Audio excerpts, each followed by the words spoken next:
Анхаа маань эхлэхэд хоёр боол тэрэгнийхээ дугуйн ялаа байж байдаг. Эрэгтэйг нь Жираас, эмэгтэйг нь Сара гэдэг. Тэдний залуу эзнийх нь нэг насны төрсөн өдөр болж таардаг.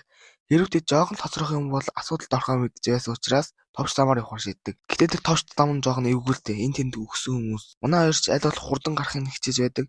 Гэтэл ард нь нэг хүүхдээ уйлах чимээ дуурдаг. Эргээд хартал нэг эльфийн гарт амьд хүүхдээ байдаг. Жираас болохоор "Наа хүүхд чи утгагүй хүүхчнээ. Өгсөн ч дээр боолын амьдралаар амьдрснаас" гэж хэлдэг. Гэхдээ Сара зөрүүцсээр байгаа тэр хүүг өргөж авахар болдог. Аль хэдийн 5 жил өнгөрсөн байх бөгөөд нөгөө хүүд Неро гэдэг нэр өгсөн. Неро 6-наас хүрсэн байх бөгөөд Сара маань жирэмсэн болсон байдаг.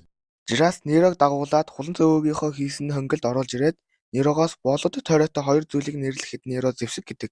Гэхдээ нөгөөх нь юу болохыг мэддэггүй.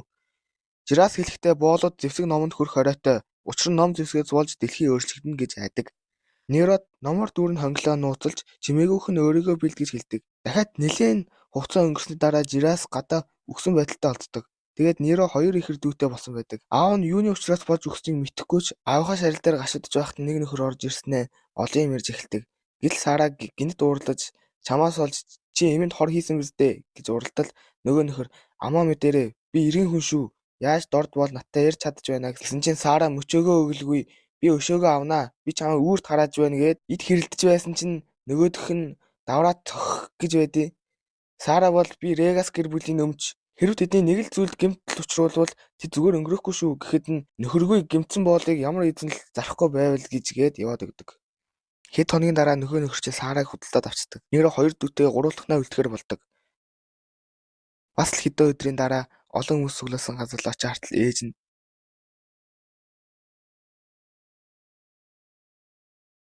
Нерот хоёр дүүнийхээ нүдийг таглаад хажуу тийшээ хартал нөгөөдөг чинь морь аллаа гэж шоронд суух болж байна уу гэд олон юм ярьж явна. Нерот сэлмийн бэлтгэлээ хийж байх бөгөөд Подолко тайлахад Сэлжинд нь сонирхолтой ногоон зүйл харагдана. Нерогийн хоёр дүүгийн нэрийг Сильви Венди гэдэг. Неро өөртөө энгийн иргэн болох болно гэж хэлдэг. Энгийн иргэн болох 3 арга байгаа. Эхний арга бол эх орондоо маш их хэмжээний мөнгө төлөх. Энэ нь тайван амьдрах боломжтой арга. Хоёр дахь арга нь улсынхаа төлөө амиа зориулж гавьяа хүртэх. Харин сүүлийн арга болохоор Эксаном гэх сургуульд явах. Учир нь одоогийн хаан Мүрэн энэ сургуулийг төгссөн. Дахиад 1 жилийн дараа эзэн хаан муу Кундууны хүү Эвантай уулзахаар ирсэн байдаг. Эван болон хаан муу хоёр уулзаж байх хооронд тэднийг Неро ажиглаж байдаг. Гэтэл сөрөг бухнууд Эван болон хаан руу маш хурдтай дайрч байдаг. Хааны хамгаалж байсан цэргүүд тэр бухнуудын хажууд юу ч хийж чаддаггүй. Эван ч өөрийн шидээр дайрсан боловч бухнууд хэтэрхий олоолаа байдаг. Хаан яг дайрах гэж байтал урд нь Неро гарч ирээд бухнуудыг зогсоочхдог. Неро дотроо бутахдаа Жираас Нерод хэлэхдээ миний хүү чи миний хүү мөн ч төрсөн хүмүүс биш.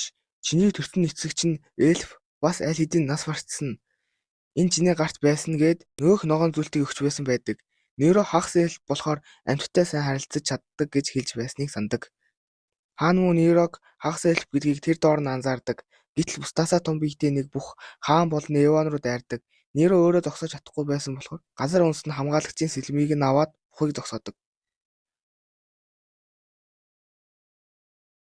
Хаан муу Нерос чи эзэн хааныг хамгаалж ямар шагнал авахыг хүсэв гэхэд Неро Эксаном сургуульд орохыг минь зөвшөөрнө үү гэд олон дүүний хажууд хэлдэг.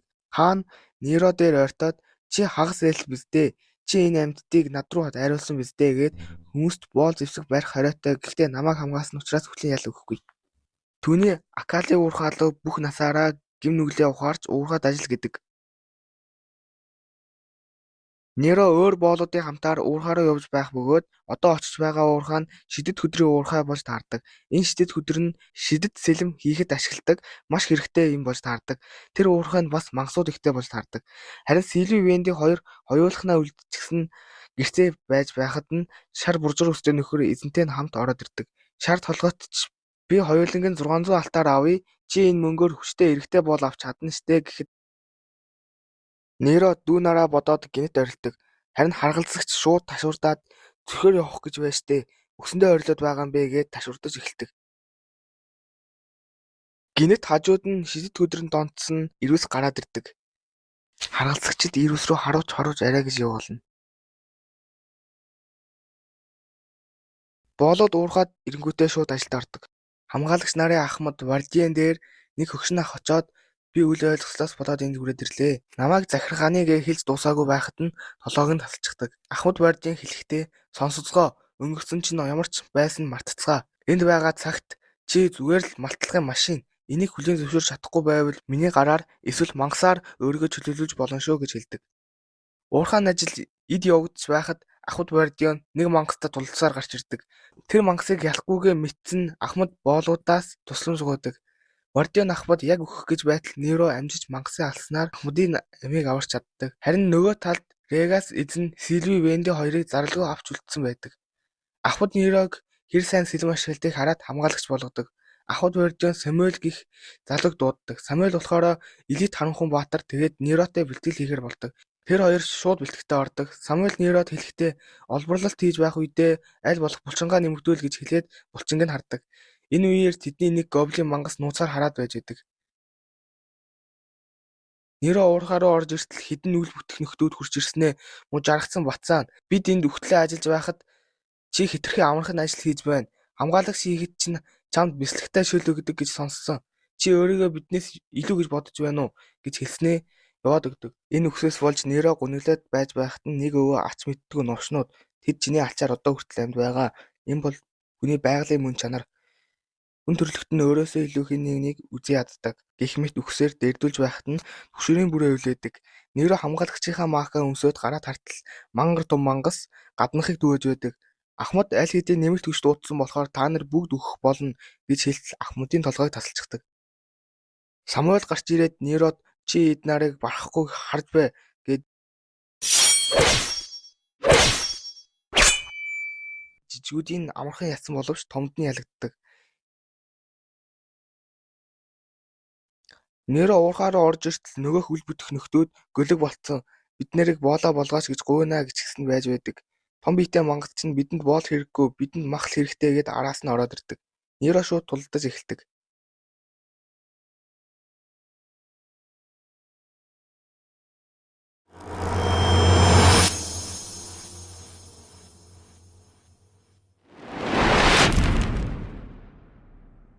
Нероч гэсэн том мангаст ялагдсан байдаг. Том мангас тэнд байгаа азгүй амьтдыг ботход чи арай дээр юм гэхдээ залуу мах амттай гэж хэлж дуусаагүй байхад нь хаан мөрөө нь ятх юмгүй том мангасыг алдаг.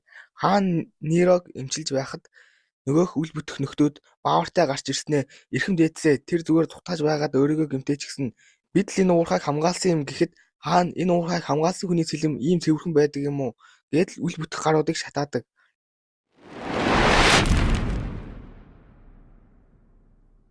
Хаан мөрөө та нар намайг тэнэгтүүлж чадна гэж бодоо юу? Намайг би өөрөө л тэнэгтүүлж чадна гэж хэлээд нэг цэрэгтээ энэ хүүг бүрэн эдгэрснээ дараа Их ном сургуульд элсүүл гэдэг. Неро Сэнди болон Венди хоёртой салах ёс хийж байхад нь тэрний жолооч Нерог хурдл гэдэг. Нероч би ачаа хэсэгт суух нь зөв үү гэхэд жолооч мэдээж чи ачаа хэсэгт суу гэж хэлэхэд нь хажуу талаас нэг нь хүлэг баатаар гарч ирээд чи одоо юу яриад байна? Эрхэм дээдэс чамайг тэрнийг сайн харж ханд гэж тушаасныг мартаа юу? Харин дотор Эван үнэхээр их ууралсан харагдана. Неро би ачаа хэсэгт суусан нь илүү тав тухтай юм шиг байна гэд ачаа хэсэгт суухаар болдог. Хүлэг баатар одоо тахлын үлрэл хэрвээ энэ хүүхэд сургуультаа өвчин тусаад очих юм бол чи өхөн гэж мэдээрэй гэд замдаа гардаг. Неро гартаа нэг сэлэм барьсан байдаг. Энэ сэлэм нь Нерог дөнгөж идэхэд нь хаан энэ чиний харгалзагч Гигасын сэлэм. Одоо энэ сэлэм эзэмшигчгүй болсон болохоор чи аав гэд Гигас гэр бүлээс өв залгамжлан ирсэн сэлмийг өгсөн байдаг. Неро нүдэ нээгээд харахад нь аль хэдийн Их ном сургуульд ирсэн байдаг. Үүдэн дээр нь ирэхэд өөртөө Регас гэр бүлээс ирлээ гэж бас энэ боол шиг харагдаж гэтэл үүдний хамгаалагч бидэнд мэдгцэн. Ноён Неро бол Регас гэр бүлийн өргөмөл хүү мөн эрхэм дээдээс хүлээн зөвшөөрөгдсөн нэг нь. Неро болон Эван хоёулаа маш их гайхдаг. Сургууль руугаа орсны дараа Эван Неро руу харт надтай битгий ойрт заваа үнэртэд байна. Чи манай гэр бүлийн нэг биш. Чи бол зүгээр л дорд боол. Харин би эзэн чин гээд ухтах өрөөрөө орж ирдэг. Энд төрлийн маш олон хүүхэд ирсэн байдаг. Тэгээд нэг эмэгтэй шууд тавтаа морилцгоо. Би бол Их ном сургуулийн захирал байна гэдэг. Би бол ийм л захирал хөтөж байсан. Энэ захирлын нэрийг Кадия Маракса гэдэг. Чөтгөрүүттэй гэсэн дайны үеэр хаанд тусалсан хүмүүсийн өрөөдөн бүгд энд цугларчаа гэдэг. Гайхамшигт жидтэн Кундуны гэр бүл, гайхамшигт жидтэн Страмусын гэр бүл, 3 дээд гэр бүлээс Эльфийн гүнж Лунаделийн гэр бүлээс Хар хүлэг баатар Гаин гэр бүлээс эдгээр гэр бүлүүдээс гадна жижиг том маш олон гэр бүлүүд ирсэн байдаг. Захирал Кадияч сурагчдаа урмын үг өгдөг. Эднэр одоохондоо сургуулийн сурагч болцгоогүй. Учир нь энэ сургуулийн сурагч болохын тулд дараа сард болох шалгалтанд тэнцэх ёстой болж таардаг. Харин тэр болтол хүүхдүүдийг тав таваар нь багт хуваана гэдэг. Харин шалгалтандаа унвал гэрлүүгээ хайрна. Нерогийн урд талд нь далдаас нь жигмэд тогмод хоёр андаа хоёулаа 3 нээлттэй нэг баг болчихвол яах вэ? Тэдэн шиг хөөрхөн охтой нэг өрөөнд дүү ёстой галзуу гэсэн чинь терасуу гээд сэнхэр үстэй ээлж хоёулангийн нэвсэж ташдаг. Миний чих хурц шүү гэхэд цаанаас Дагестан стайлтай багш эльфийн гүнжээ хүчрхийл хориотой шалгалтаас өмнө гэрлүүгээ хармаар байна уу гэж уралдаг. Терасууг харсан Неро улаашаал явцдаг. Нерогийн багт Эван, жигмэд тогмод бас нэг эльф охин байдаг. Ойрлогцсон өрөөндөө орж ирэхэд Эван Нерог шууд усан доор яагаад эзэнтэн гэж хэлэхгүй байгаа юм. Хурд нь усан доор гэж хөвөө гаргадаг. Гэтэл эльф охин ч гэсэн мэдлээ эзэнтэй гэстэй Неротой хамт гардаг. Гарч ирснийхаа дараа Неро эльф охиноос чи эльф юм уу гэж асуухад эльф охин үгүй би хагас эльф гэж хэлдэг. Неро ваанд орж байхдаа хаан намайг яагаад сургуульд явуулсан юм бол гэд бодож байдаг. Эван баахан заваарсан хувцснуудаа өгөнгүүтээ наадуулаа угаа гэдэг. Неро шууд авч гараад угааж байхад нь хагас эльф охин би туслая хүрээд ирдэг. Тэгсэн Неро чинээ туслам ширэггүй гэж явуулчихдаг. Жигмэд зүгээр сууж байснаа эльф охиныг маань бүжгэл гэдэг. Дааш манай хүн бүжиглэж чадахгүй гэсэн чинь тэгвэл дуул гээшаа. Дуугаа дуулж байсан чинь тогмод өөр дуу мэддэггүй юм уу? Зүрх шимшүүлсэн хайрын дуу сонсъё гэдэг. Манай хагас эльф өөр дуу мэдхгүй л дээ. Маргааш өглөө нь Неро Эваны хоолыг эзэнтэй таны хоолыг авч ирлээ гэд аваад ирэхэд Эван миний найзуудын хоол хаан байна гэхэд Неро маш хурд нь авч ирэхээр явдаг. Араас нь эльф охин туслахаар гүйдэг. Арай гэж хоолыг нь аваад иртэл хамаг хоолыг нь асгаа ичдэг эльф охин. Эхний хичээл эхлэхэд 10 минут үлдсэн байдаг. Эван Нерод энтхийг бас хэвлээрээ гэд яваад өгдөг. Эльф охин хичнээн нуушлт гуйсан ч Неро маш их уурсан байдаг. Би чамд хэдэн удаа бусдын хэрэгт битгий оролцох гэж хэлэх ёстой юм бэ? Чи надад тусласнаас болж энэ бүх хогийн зүйлс боллоо. Өөрийгөө хичээгээд амар царай гаргацсан байхдаа уурхад таарсан өвөгийн хэлсэн үгс бодогдоод өөрийгөө яагаад уурлаад байгаагаа гайхдаг. Хичээл эхлэхэд өөрийн багаасаа нэг хүн сонгоод тулалд гэдэг. Жигмэд итгэлтэйгээр Неротой тулалдана гэдэг. Харин тогмод би эльф охинтой тулалдана гэд өрсөлдөгчөө бууж өгөх ёстой гэд шууд эхэлдэг. Неро юуны тулд уурхад бэлтгэл хийдэг байлаа. Ганц дайралтаар сэлбэрийг нь хугалдаг. Жигмэд профессор юм модон сэлэм хуучирсан байна гэд өөр сэлэм авдаг. Дахиад сүртэй дайраал ирсэн дахиад нэг дайралтаар сэлбэнд хугалдаг. Энэ удаад ойр хавьд байсан хүмүүс жигнээсээ гайхдаг. Жигмэд дахиад ямар хэврэг сэлэм өгчихсөн юм бэ гэхэд багш сэлбэнүүд бүгд зүгээр өрсөлдөгч чинь чамаас сайн байна гэдэг. Ялсан хүмүүс баруун талд зогс, ялагцсан хүмүүс зүүн талд гэдэг. Неро модон сэлэм хөнгөн юмаа гэд баруун талд очиход араас нь терасуу хүрээд ирдэг. Неро шууд танилцсан да таатай байна. Би таны тулдгыг харсан гэхэд терасуу чи яа хүндэлж харьцаад байгаа юм. Хоёулаа адилхан 14-тэй штэ гэдэг. Терасуу өөртөө хүндэж ярихаа боль гэдэг. Араас нь Эван хурж ирдэг. Эван Неро дээр хурж ирснээ чи яаж язгууртныг гэмтэж чадваа? Байраа мэдэрээ гэж хэлдэг. Оройн манай хагас эльф хаг нүдэлчихсэн байдаг. Бүр сэлмэж авч чадаагүй гэдэг. Эван жигмэд тогмод 3 өрөөндөө орж ирээд Нерог морь бол гэдэг. Неро морь болоод суусан жигмэд дахиараа чүү гэснээр дээр нь мордоод авдаг. Тогмод муу олин нүдтэй гөлөг эльф охиныг маань харснаа шууд хүрээ дээр хингүүтээ дээр нь мордоод авдаг.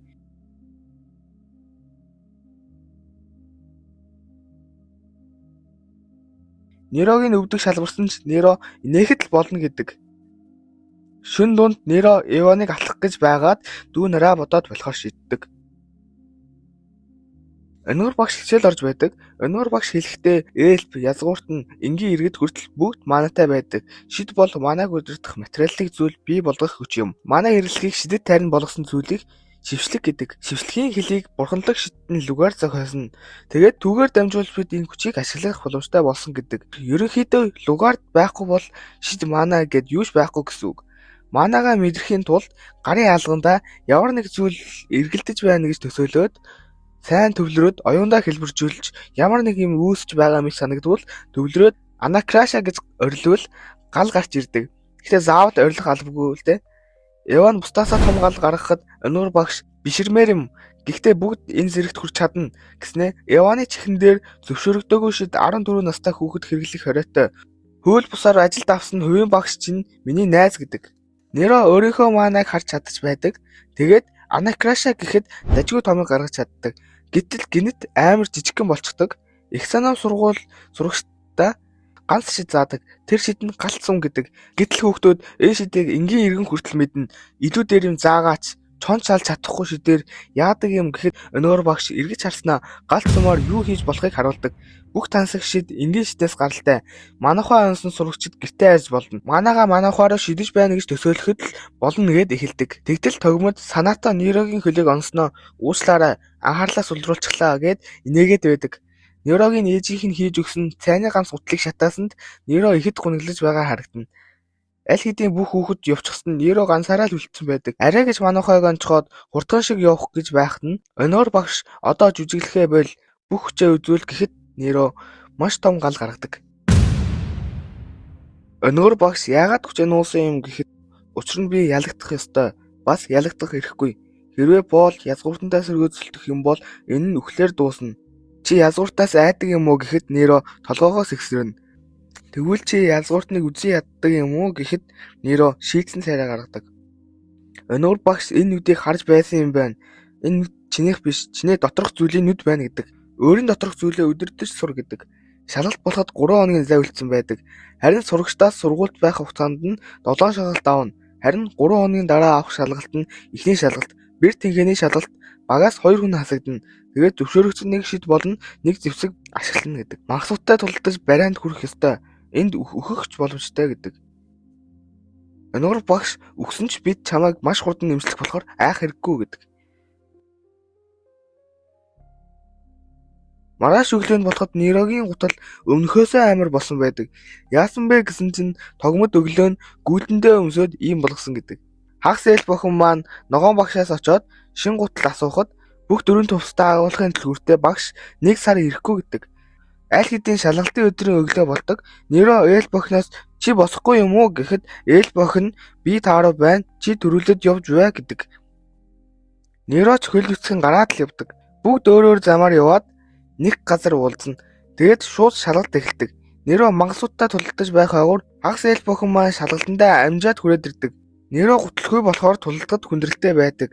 Гэтэл ардаас нь эльф охин маань өөрийнхөө гутлаар Нерогийн гутлыг зассан. Тэгээд Нерод өгдөг. Нөгөө талд жигмэд тогмод хоёр үнэхээр алингаа алдаад явж байдаг. Тогмод нэг багшаас би 2 ясаа хугалцглаа гэхэд тэр багш санаа зовлтгүй шалгалт дуусны дараа эмчилчих нэ л гэдэг. Яван жигмэд тогмод 3 гүүрний хажууд ирсэн байхад нь Неро хажуугаар нь өнгөрөөд гүүрэн дээр зогсдог. Тогмод хаанс гутал авчуу гэд гайхдаг. Жигмэд бүр сүр юм яриад ороод ирсэн юу ч хийж чадлахгүй ундаг. Араас нь тогмод миний найзыг яаж гэмтэж чадваа гэд дайрс нь ганц завшилтаар сэлмийг нь хугадаг. Тогмод сэлэм рүүгээ буруу өгөөд шидэр дайрах гэж үтсэн Неро шившлэхэж уншлахгүй дайрдаг. Сүүлд нь Эва Неро хоёр үлддэг. Тэгээд шууд нэг рүүгээ шидэр дайраад араас нь Неро орж ирэхэд Эван дээрээс нь шилжээд гараад ирдэг. Неро сэлмийн дайралтаас нь бултаж чаддаг ч шидийн дайралтаас нь бултаж амждаггүй. Эван дээр нь гарчаад чиний хөв тавилан Лугард гэх номонд бичигдсэн байсан. Тэгээд дээрээс нь шидээр бөмбөгтөхөд Неро зүгээр байдаг. Тэгээд дээшээ өсөрч гарч ирээд сэлмийн өшгөлөөд байраа сольдог. Чи надаас өөр ном уншсан бололтой гингүүтээ Эваныг дээш нь татдаг. Нэг буланд хагас эльф маань үйлээд сууж байхад нь Неро хурч ирээд бидэнд цаг байна явцгаая гэдэг. Неро хагас эльф хоёр маань дээвэр дээр хэрэлдэж байдаг. Уул нь манай хагас эльфийг Нерия гэдэг. Нерия болохоор айлын ганц автагаа өссөн ээж нь баг байхад нас барчихсан. Тэдний эзэн сайн хүн байсан болохоор Нерогийн гэр бүл шиг зовлон үзээгүй. Нэг өдөр эзнийх нь ганц хүү усан чихэд Нерийг нь аав өөрийн наймаар тэр хүүг аварсан. Дараа хүмүүс аавынхын хүсэл нь охиноо боол байхаа болиосоо гэж хүссэн байдаг. Эзний хүү хуучин хэмэндээ орох боломжгүй болсон болохоор түүний олон жилийн турш их санам сургуульд орохын тулд бэлтгэл талаар өнгөрсөн. Түүнээс болж Нериагийн эзэн гуниг хараасуулд автсан. Хэдэн жилийн дараа Нерийг дуудаад их санам сургуулийн урилгыг өгсөн. Шалгалтандаа тэнцсэн бүх хүүхдүүд 4 хувцас авдаг. Неро хувцас өмсөж гарч ирэхэд Нерия зохиж байна, гоё харагдаж байна л гээд байдаг. Төв танхимд орж ирэхэд захирал та нар одоо Эксканом сургуулийн албан ёсны сурагчид боллоо. Бас та нарын дүрм хувцас хамгийн өндөр зэрэглэлийн давуу арьсаар хэрэгцсэн эрхэм дээдсийн сонгосон хувцас гэх мэт үгс хэлээд дахиад 6 хүнтэй багуудад хуваадаг.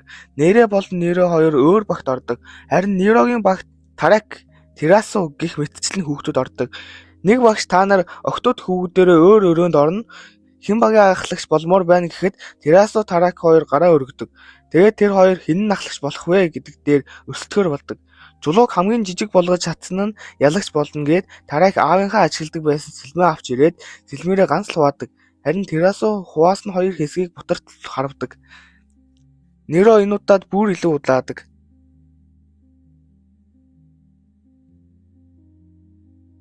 Терасу багийн ахлагч болсон болохоор хэд хэдэн дүрм гаргадаг. Нэгт хаашаа ч явсан хамт явна. Хоёрт өвгөд октын өрөөрөө 10 см-аас дээш ойртохгүй. Гуравт энэ багт зэрэглэл гэж байхгүй гэдэг. Гэтэл хоёр охин гарч ирснээ бид боолтой ижил тэнцвэ харьцаж чадахгүй. Бидний хувьд гэмт хэрэг гэсэн үг. Тийм үстэй Тарак гэхэд Тарак надад хамаагүй. Би боолоотой байнга тоглодог байсан. Хэрвээ надаас илүү мундаг хүчтэй бол би хүндлэн. Харин надаас сул дорой бол би шоолно гэдэг. Олонхын шийдлэр шийдэгдлээ. Үгүй ээ, боолын үгийг сонсоогүй байна. Неро, хэрвээ надаас хүчтэй бол би чамд хүндэтгэл үзүүлнэ. Гэхдээ баталж чадвал гэдэг. Нерогийн баг коридорт Эваны багтаа таардаг. Тэдний багийн ахлагч нь ногоон өстэй эльф гүнж ариун. Тэгээд Терасутай хэдэн үг хаялцаад л авдаг. Яагаад вэ гэсэн хааны судлаас болсон байдаг.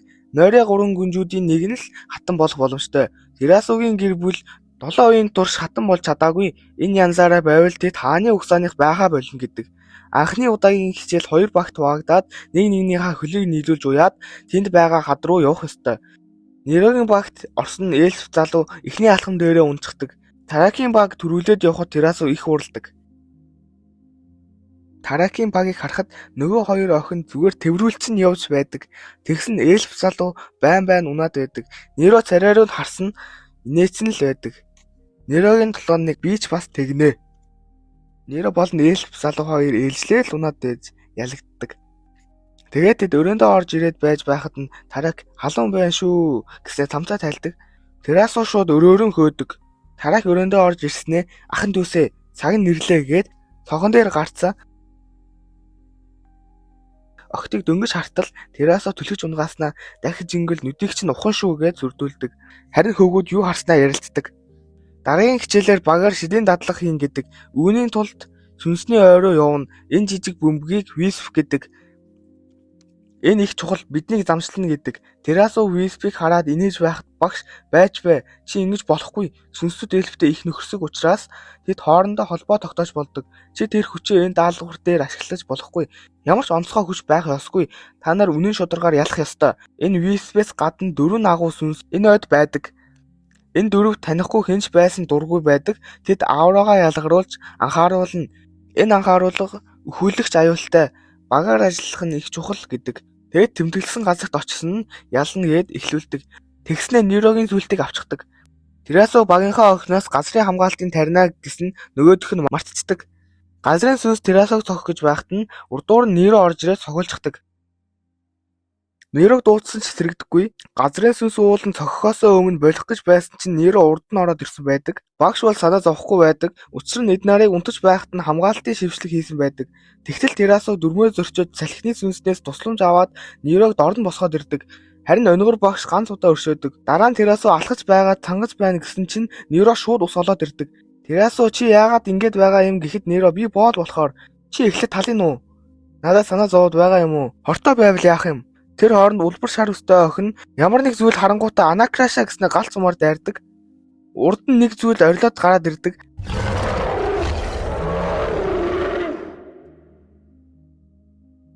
Өнөөр багш шилжиж гарч ирээд бүгд бөхий гэдэг. Терасу тэрнтэй хүндэтгэлтэй яар гэдэг. Агуул дуу ой хамгаалагчдын хатан минь таны сулгыг гэмтээсэнтэй бид гүнээ хансаж байна гэхэд ой хамгаалагч та нар гэмтэх гээгүй. Та нар алах гэж байсан биз дээ. Хэн миний хүүхэд рүү дайрсан? Тэр хүнийг бид идэж ой нуурыг тайвшруулах болно гэдэг. Харин улбар шар өст бүр ногооноор шээдсэн байдаг. Гэнэт Неро би байсан юм. Би таны хүүхэд рүү дайрсан гэхэд ой хамгаалагч чи яагаад дайрсан юм хагас ээлтмэн гэдэг. Энэ үгийг сонссон Терасо мэл гайхдаг. Биднэрүү газрын сүнс дайрсан болохоор бид их айсан. Тэгээд залуу гүнжийг хараад нөгөө галзуу газрын сүнс байна гэд дайрсан гэдэг. Ийм жаахан байж овоо юмаа ой нуур хэлэн тайвширлаа гэд яваад өгдөг. Явсныхан дараа Неро өмдөндөө шээсэн байдаг. Өнөөр багш Неро дээр хурж ирээд чи түүнийг итгүүлчихлээ гэж юу гээл хүрээд ирдэг. Харин Терасо чи хагас ээлт юм уу гэд дуустдаг. Тэгээд Неро тийм ээ гэхдээ би эцэгхээ харж байгаагүй. Тэгсэн Терасо чи хизээч төрөх ёсгүй байсан юм. Чи бол хараагцсан угсааных гэснээр яваад өгдөг. Өнөр багш Нерогийн чихэн дээр ирээд чи ээлх болон хагас ээлх нарын ном уншиж байгаагүй юм шиг байна.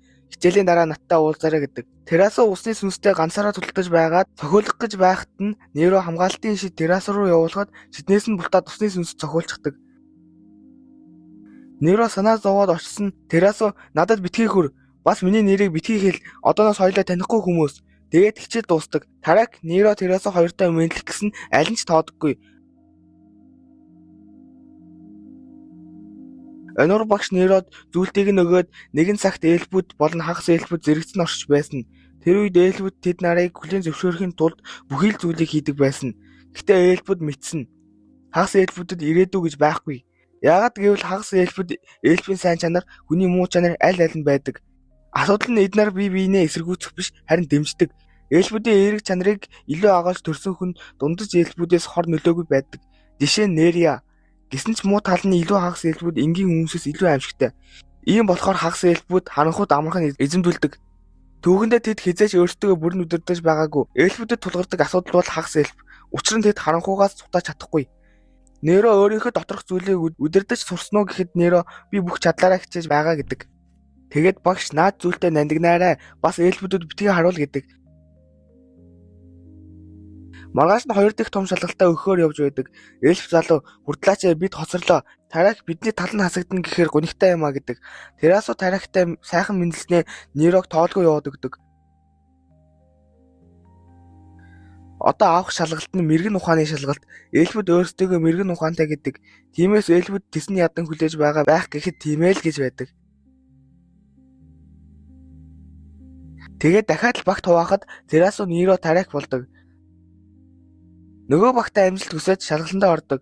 Максиния гээд модон дээр ирдэг. Энэ модон зөвшөөрлгүй хүрч болохгүй. Агуу ноён Лугардын хайрладаг байсан мод гэдэг. Энэ модноос бүхнийг эмзлэгч гээд их үнэтэй жимс ургадаг. Тэгсэн модон дээр Ирагон гээд шувуу үүрлжсэн байдаг. Максиния модны жимсээр үрээ хооллохын тулд энэ бол шунал гэдэг. Шалгалтын зорилго бол шувууг явуулах. Гэхдээ мод болон шувууг гэмтэж болохгүй. Хугацаа нар жаргатал өнөр багш амжилт хүсээд явдаг.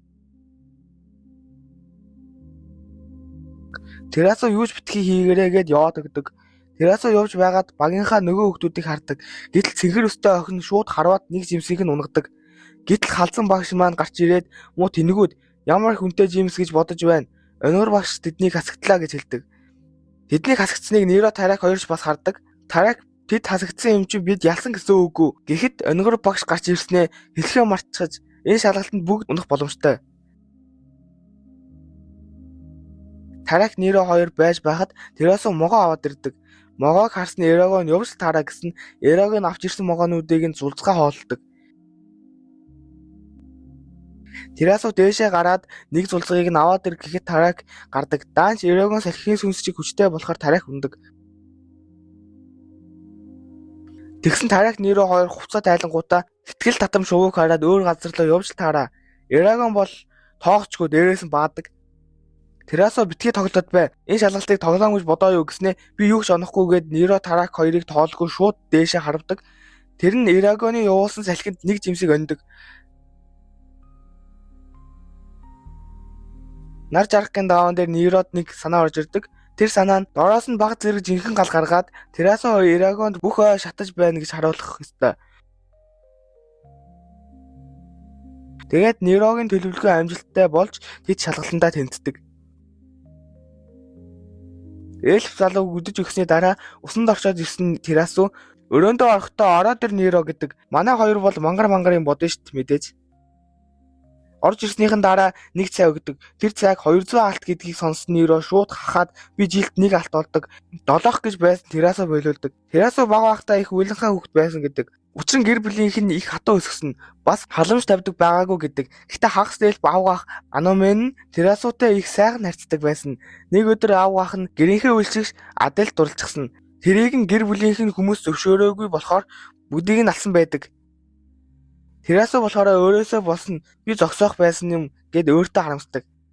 Тэгсэн Неро би чиний аавгаах шиг замаар явахгүй. Хэрвээ чи надад итгэх юм бол амлаж байна гэсэн чинь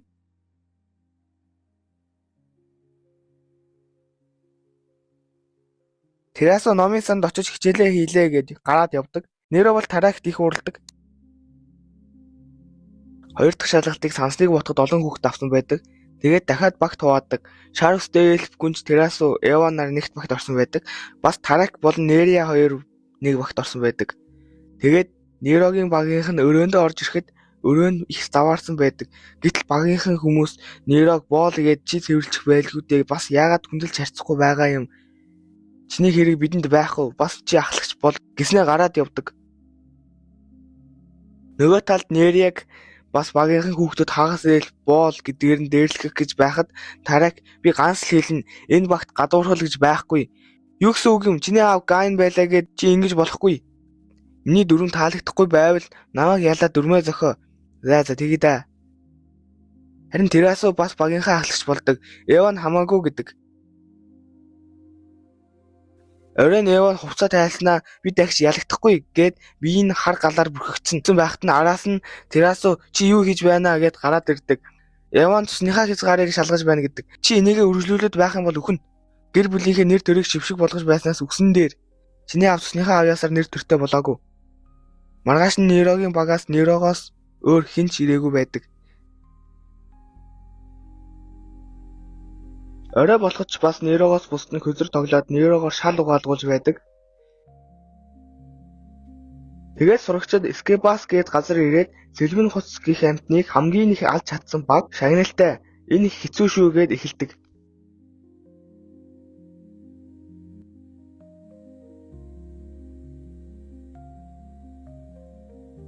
Тэгснээр Нерогийн багийнхан дахиад Нерог орхид явцдаг. Ганцаараа үлдсэн Неро нэг сэлбэн хуцтай тулдаад ялж чаддаг. Тэгсэн араас нь бүр том гараад ирдэг. Неро бүх хүчээ гаргасан ч ганцаараа байсан болохоор хавцал руу унждаг.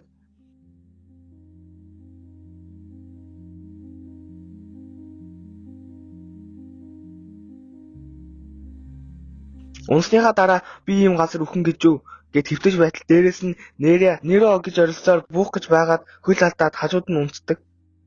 Унсныхаа дараа Нерия чамайг өгчихлээ гэж бодлоо. Бас маш их өвдөж байна гэд үлдэг. Дараа нь Нерия Нерог эмчлэгч дээр эмчилдэг. Неро эмчлэгчд загаагүй байхад чи яаж сурсан юм бэ? Нэг өдөр манай найз бэртгэхэд би толгойн дотроо гуй дээрээ гэж хэлсээр л байсан. Тэрний ачаар би эмчилгээний шид ашиглаж чаддаг болсон.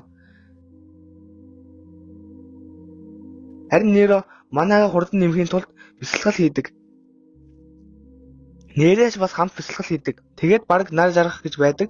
Манайтай болсон манай хоёр хурдхан шиг зам гаргаад дээшээ гардаг.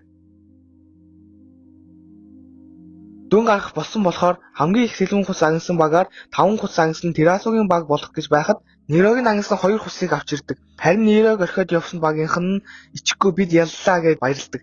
Тэгсэн Неро хэрвээ Нерия байгаагүй бол би өгөх байсан. Тийм болохоор миний оног Нериягийн багт өгнө. Мөн боол минь байраа мэдээрээ чи өгөхийг хүсэе юу? Новш минь алааш тэгээд.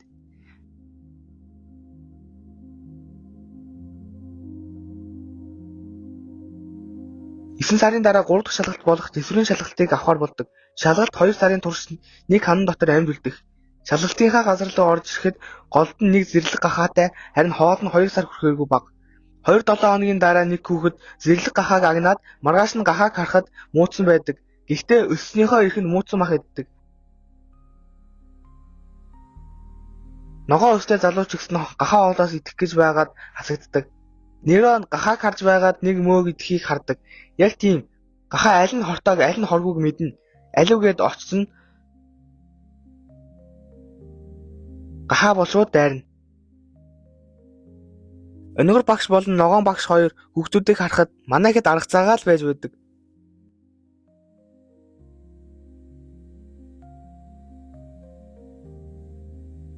Неро гахаан дээрээс мордоод авдаг. Орой болсны дараа Неро карманаасаа нэг бичээн гаргаад ирдэг. Тэгээд бүр бүх бичээнээ өгдөг. Тэгсэн нөгөө гахаа чинь Нерод нуусан хоолноос өгдөг. Эцэст нь шалгалт дуусна. Шалгалтанд тэнцсэн хүүхдүүд төв танхимд ирээд сэвтэ захирлын үгийг сонсоод араас нь багт байрладаг. Энэ удаад Неро, Терасу, Эван тэгээ хоёр жатга. Неро Нериата зөрснө. Нерия бүр 2 сар юу ч идээгүй тэгээл тунхаа болсон гэдэг. Эван Нерод Терасугийн хажууд намайг битгий хийсэнтэй ингээд бай. Зүгээр түүний хажууд юу ч битгий хий. Билд би чамд өөрсдийнхөө ялгааг үзүүлье. Эхний хичээлээр шууд биеийн хүчний шалгалт авахар болдог. Нилээн дажгүй шитчлээ шүү. Чи Терасугаас муу байна. Хаха өөрийгөө хараач. Би бүх хүчээрээ л шитсэн. Терасу ч өөр төвшнэх. Терасу та хоёр нэг гэр бүлийн ахын дүүс юм чинь надаас илүү шидэн биз? Эван ахан дүүсээ битгий тэнэг юмэр би төрүүлээд шидлээ гээд шитгэд бүгднгээс нь илүү шиддэг. Араас нь Неро Эванд л ялагдахгүй гээд Эванаас хол шитгэхэд Терасу эхний жил дандаа тарихт дарагдчихдаг болохоос биш чи чинь овоо хүчтэй юм байна. Дараа нь уралдахад Терасу нөгөө хоёроос илүү хурдан гүйдэг. Учир нь ээлбүүд их хурдан гүйдэг. Тийм болохоор 2 дугаар байрны төлөө Неро Эван хоёр үлддэг. Эцсийн мөчид Эван өнгөрсөн бүх зүйлсээ бодоод гүйцэж чаддаг. Уралдаан дууссаны дараа Терасу Нерод ус авч ирээд инээлтэхэд Эван миний мэдэх Терасу инээж байна гэж үү гэж гайхдаг. Дахиад өрөөндөө ирэхэд Эван Неро Терасу хоёрыг инээлдэж байхыг хараад сонин сарайлаад байдаг. Тэгээд өнөөр багш хичээлдээ өргөн хэмжээний дайралтын шин шид заахаар болдог. Бас тэднээс та нар ямар мэргэжилтэй болох вэ гэж асуудаг. Терасу би харваач болмоор байна. Гол 3 мэргэжил байдаг. Хэрвээ чи биеийн хүч сайтай бол хар хөлөг баатар, их маатай бол хар шидтэн, ээлж шиг хурц оюунтай бол харваач. Зарим мэргэжлүүд бол 3 мэргэжлийн хоёрынх нь нийлмэл. Жишээ нь хаан мүү шиг шидэт сэлэмчин. Өнөөр багш өргөн хүрээний шидийг ашиглаж үзүүлээд гой байгаа биз. Энэ шидээр та нар өөрийг чинь хүрээлсэн олон дайсныг устгаж болно. Тэгээд эхнээсээ туршиж үздэг. Терасу бас дажгүй гаргана. Дараагийнх нь Неро амар томыг гаргах нүдэ гэсэн бүр жижигхний гаргана. Араас нь Эван гарч ирээд маш том гаргана. Гайхалтай. Хэрвээ хамгаалтгүй байсан бол баларх байлаа. Энэ хүчээр чи оркийн найрмыг устгаж чадна. Чи хар шидтэн болох уу гэж асуухад Эван үгүй ээ. Би шидэт сэлэмчин болно. Яг эзэн хаа мүү шиг.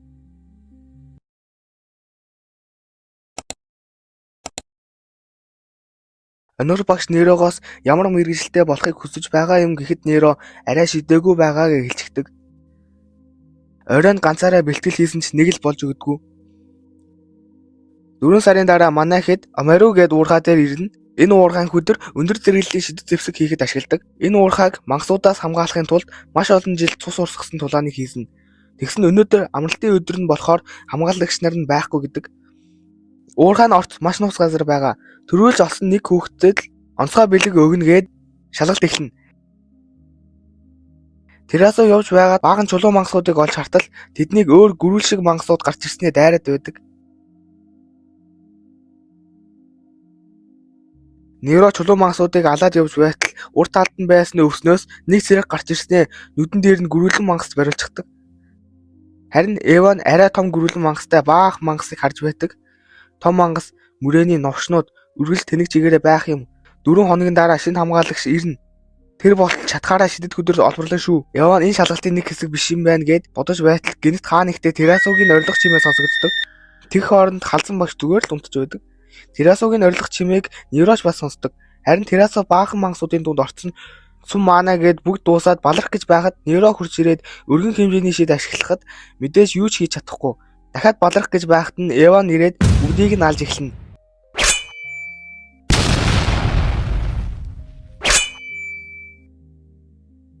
Манай гурийн хамтрал нэлээд дажгүй явж байтал том мангас харснаа 30 жилийн өмнө харж байсан юм байна. Тэгэхэд би юу ч хийж чадаагүй. Гэхдээ одоо бол өөр гэд дайрдаг. Неро шууд томон дайрч орсон нэг цохиулаад унаад өгдөг.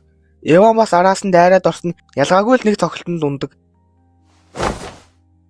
Терасу Эван хоёр манаагаас авахад тулдаж чадхааргүй болсон болохоор Неро ганцаараа мангасуудтай тулдахаар болоод тулалддагч мангасууд арай л олон болохоор хэцүүхэн л харагддаг. Том мангас Нерод чинээ сэлмийн бас шидийн мэдлэгч нь муу юм. Неро өөрийнхөө дотор их шид байгааг мэдэрч байгаач гаргаж чадахгүй байдаг. Гэхдээ нүдэн анингуудаа өргөн хэмжээний шидийг утгаар нь ашиглаж чаддаг.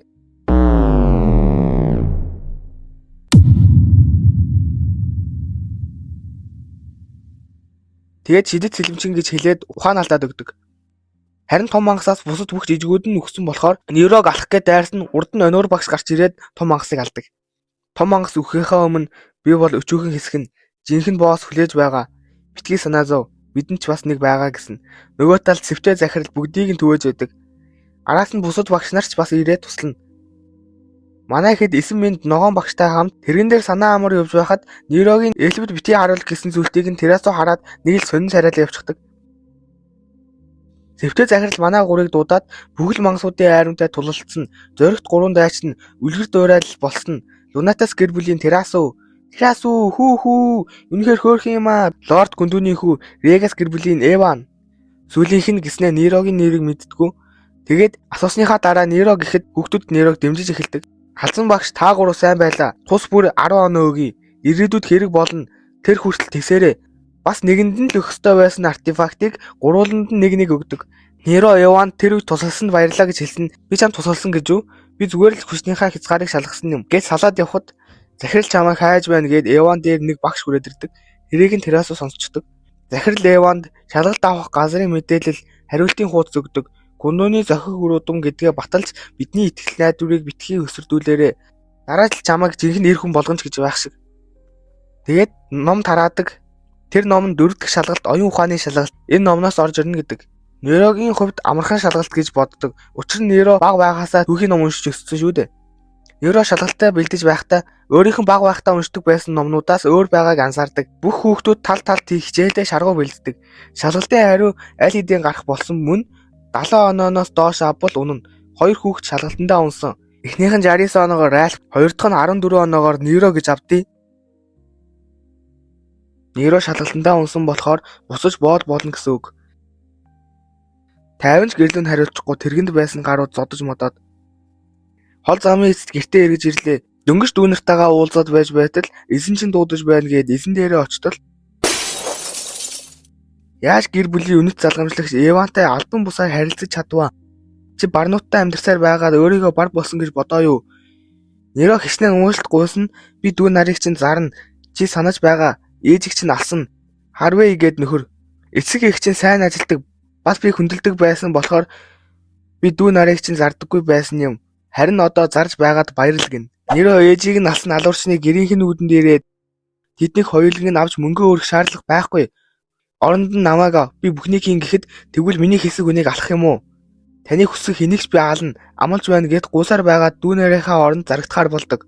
Регас эзэн гинэт яагаад бодлоо өөрчлөхөөр болов гэхэд эмхтэй бол мөнгө зарлагдана. Эрэгтэй бол мөнгө олно. Оройн nice сайхан биетэй залуу байна. Өдөр шөнөгүй ажил хийсэн ч оройн би мөнгө алдчихлаа гэд Нерог додож байхдаа хүртэл би аавыг чинь алсан. Дараа нь ээжийг чинь тамлаж алсан. Гэхдээ Неро тэсгэл алдна. Харин Терасу сургууль дотор Нерогийн зүйлтийг бодонгоо явж байгаад Эван хоёр жатгтайгаа ямар нэг юм ярьж байгааг сонсдог. Тэгээд салхины сүнсээр нэг юм гаргаад нөгөө хоёрыг дагаад гарахад яг Нерогийн номыг шатаах гэж байхад нь Терасу номыг нь булааж аваад та нар бол урагч гэдэг. Нөгөө талд Неро алъя гэж ботсон ч чаддгүй. Тэрнээсээ болоод баахан зодулдаг. Терасу нөгөө хоёрыг өнөгөр багшд барьж өгөөд өнөгөр багш тэр хоёроос та нарт хэн тушаасан юм хэлэхгүй бол сургуулаас хөөн шүү гэхэд тэсэлгүй Эвангийг хэлчихдэг. Тэрийг нь гаднаас нь сонссон Терасу шууд Эваныг хайдаг. Харин Эван сэвтэ захирал хоёр нэг өрөө рүү яваад орчдөг.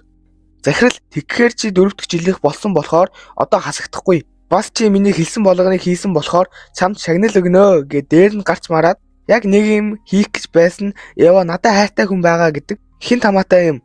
Үгүй би чадахгүй. За тэгвэл хин гэдгийг нь хэлчих. Тэгвэл чамайг явуулъя. Терасу. Нөгөө нэг гарч нь дүрдээ орцсон зодож байхад нь өнөгөр багш гарч ирээд Неро бол Эксканом сургуулийн 4-р жилийн сурагч, мөн улсын албан ёсны офицер, эзэн хааны армийн офицер, энгийн иргэнээс 2-оор дээр түвшинд байдаг. Чи өөрөөсөө өндөр түвшний хүн рүү халтсан болохоор өөхөх болно гэхэд Неро амар царайлаад босоод ирдэг. Тэгээд шууд алах гээд ойртсон ухаан алдаад унаад өгдөг.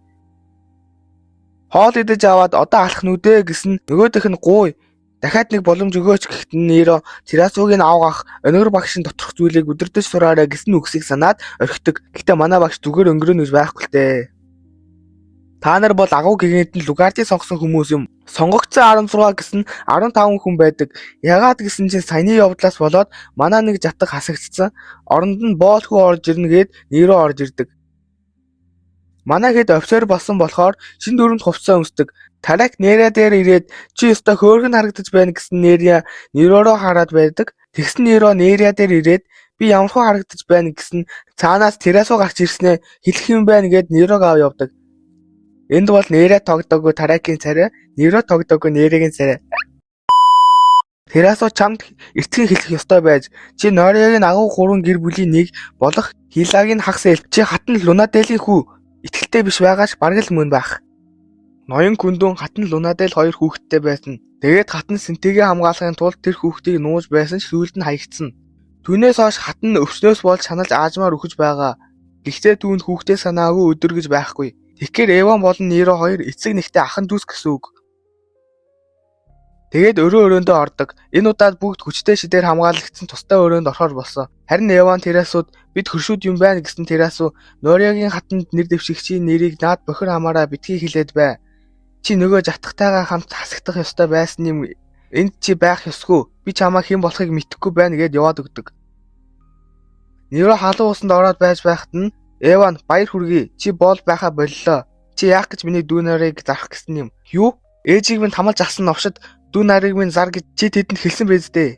Юу яриад байгаа юм? Би гэрлүүгээ одоогийн байгаа байдлаа л бичдэг. Би огт дүү нарыг чинь зар гэж хэлээгүй. Бас дүү нар чинь миний өмч. Үгүй ээ. Одоо бид их чөлөөтэй. Миний дүү нар энгийн иргэн болсон. Харин би яг язгуурт нь та нар шиг офицер болсон. Энэ нь чамаа хүссэн үедээ алж чадна гэсэн үг. Оролдоод үзэлтэй. Бид хоёрын нэг нь л өхөж байж энэ дуусах болно. Өмнөх мэдлэгийн шалгалтаар Нейра чинь нэгт орсон. Нейро Нейра дээр ирээд түүхийн талаар асуудаг.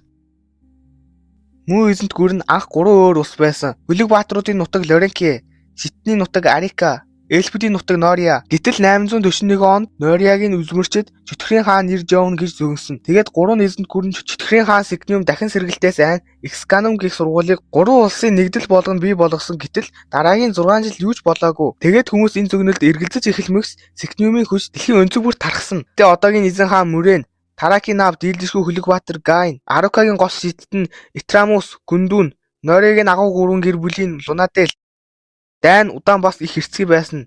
Маш их хүмүүс өгсөн. Гэхдээ 4 баатар хизээч бууж өгөөгүй. Тэд Лугардыг дуудаж Сигнумын биеийг 3 хэсэг болгон дэлхийд даяар тараасан. 5 баатар эдгээр 3 хэсгийг нийлүүлэхгүй тулд Лугардын нүд гээд юмд хорихоор болдог. Гэхдээ 3 байсан боловч нэг нь ямар нэг шалтгааны улмаас сэхэл авахааргүй болтол эвдэрчихсэн. Үлдсэн хоёрыг нь Нориад болон Арукад битүүмжилж чадсан. Гэхдээ сүүлчийн нэг хэсгийг хорихын тулд Күндүн өөрийн биед хорих гэж оролддогч ансаараа чадалгүй удирдлага алдахад нь Итрамус өөрийгөө бас золиосолж Лугардын нүд чиг хүчтэй тамгыг бүтээж чадсан. Тэр цагаас хойш тэрнийг нууц газар хадгалах болсон. Нейро би ийм гунигтай үе төрсөн юм уу гэд үлдэг. Эван сэвтэй захирал дээр очсноо би хүчтэй болмоор байна гэд Нейрог бодоод туснасаа өгж байхыг террасуугийн нэрвэхээ харж байдаг. Эваныг гарч ирэхэд террасуу тосч авангуудаа чи Нейро дахиад юу хийх гээд байгаа юм? Яагаад заавал Нейро гэж хэрлэж байсныг гинэт Эван тэврээд авдээ. Тэгснээ би Нейрогоос айж байна. Үнэхээр их. Нейрогийн хажуугаар зөрж явсан хідэн хүүхэд заван бол энэ хүртэл ирнэ гэж юу? Би тэрнтэй дахиад 4 жил зууралдана гэж юу гэхэд Нейро шууд гурвуулан зэрэг цогж унгаснаа. Та нар шиг новчнуудыг аврахын тулд аав минь үхсэн. Харин Нейрот нэг юм өгөх гээд өрөөндөө бэлдээд байдаг. Тэгсэн Нейрон гисэн таарсан хүүхэд болгоноос одоод Тарайк зогсоохож оролцсон боловч Тарайкийг тоолгүй гараад явна. Гадаа байхад Нейрээ савтаа самраа өгсөн чинь Нейро би чамаас өөр хүн гэснэ авдаггүй. Ихсээ террасуугийн самрыг авснаа.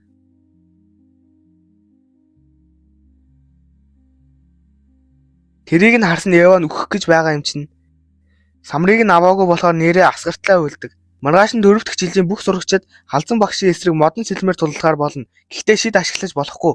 Өнөөрөө дайраад орсон юу н хөөрхөн гэснээ ихэнх хүүхдийг ядах юмгүй унагадаг. Тарайк Эван хоёрын хамтрал сайн байсан ч халзан багшийг арай л бардаггүй. Тэгсэн Нейро маш ширүүн гарч ирээд багш руу зогсолтгүй дайрсаар байгаа цэлмийн хугалж ялдаг. Тэгэд эргэж харангуудаа та нар намайг давж чадахгүй гэдэг. Тэр үгийг нь сонссон Эван дэлбэрч ойр хавьд байсан бүхэн рүү шидээр дайрдаг. Бүр багш руу хүртэл дайрдаг. Неро шууд сэлмээ аваад тэр хоёр тулалддаг.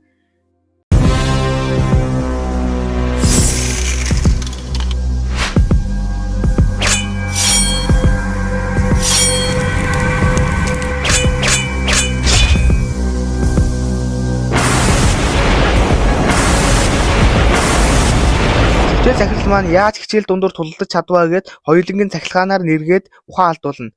7 хоногийн дараа Тарак Нерод хэдэн үг хэлэх гэсэн биш өөрөө үйлээ тоцорно. Хэд хоногийн дараа Эксканум сургуульд хаан муу ирээд Өвмэ Самууны бурхан Сикниум мөн тэрний албатууд хөдөлж эхэлсэн. Энэ жилийн эцсийн шалгалтаа өгчөөд та нар фронтод гарч дайснуудтайгаа тулалдах болно. Зөвхөн өөрийнхөө биш муу эзэнт гүрний ирээдүйн төлөө гэж хэлээд явна. Тэрний дараа хаан Неро Эван хоёрт тус тусад нь зүрх сэтгэлээ удирдах, чөлөөлөх талаар заадаг. 5 дахь шалгалт бол өршөөлийн сорилт. 2 хүнтэй багт хуваагдаж энэ шалгалтыг өгнө. Замд байгаа дайснуудыг алж оноо цуглуулна. Гэхдээ багийнхаа хүнийг алвал оноо хасна гэдэг. Багийнхаа хүнийг алж болно гэдгийг сонссон хүүхдүүд бүгд Нерята баг болно гэж зүтгэдэг. Хэрвээ миний хамтрагч болвол чамд мөнгөн сэрээ өгье. Би чамд алтан аяг өгнө.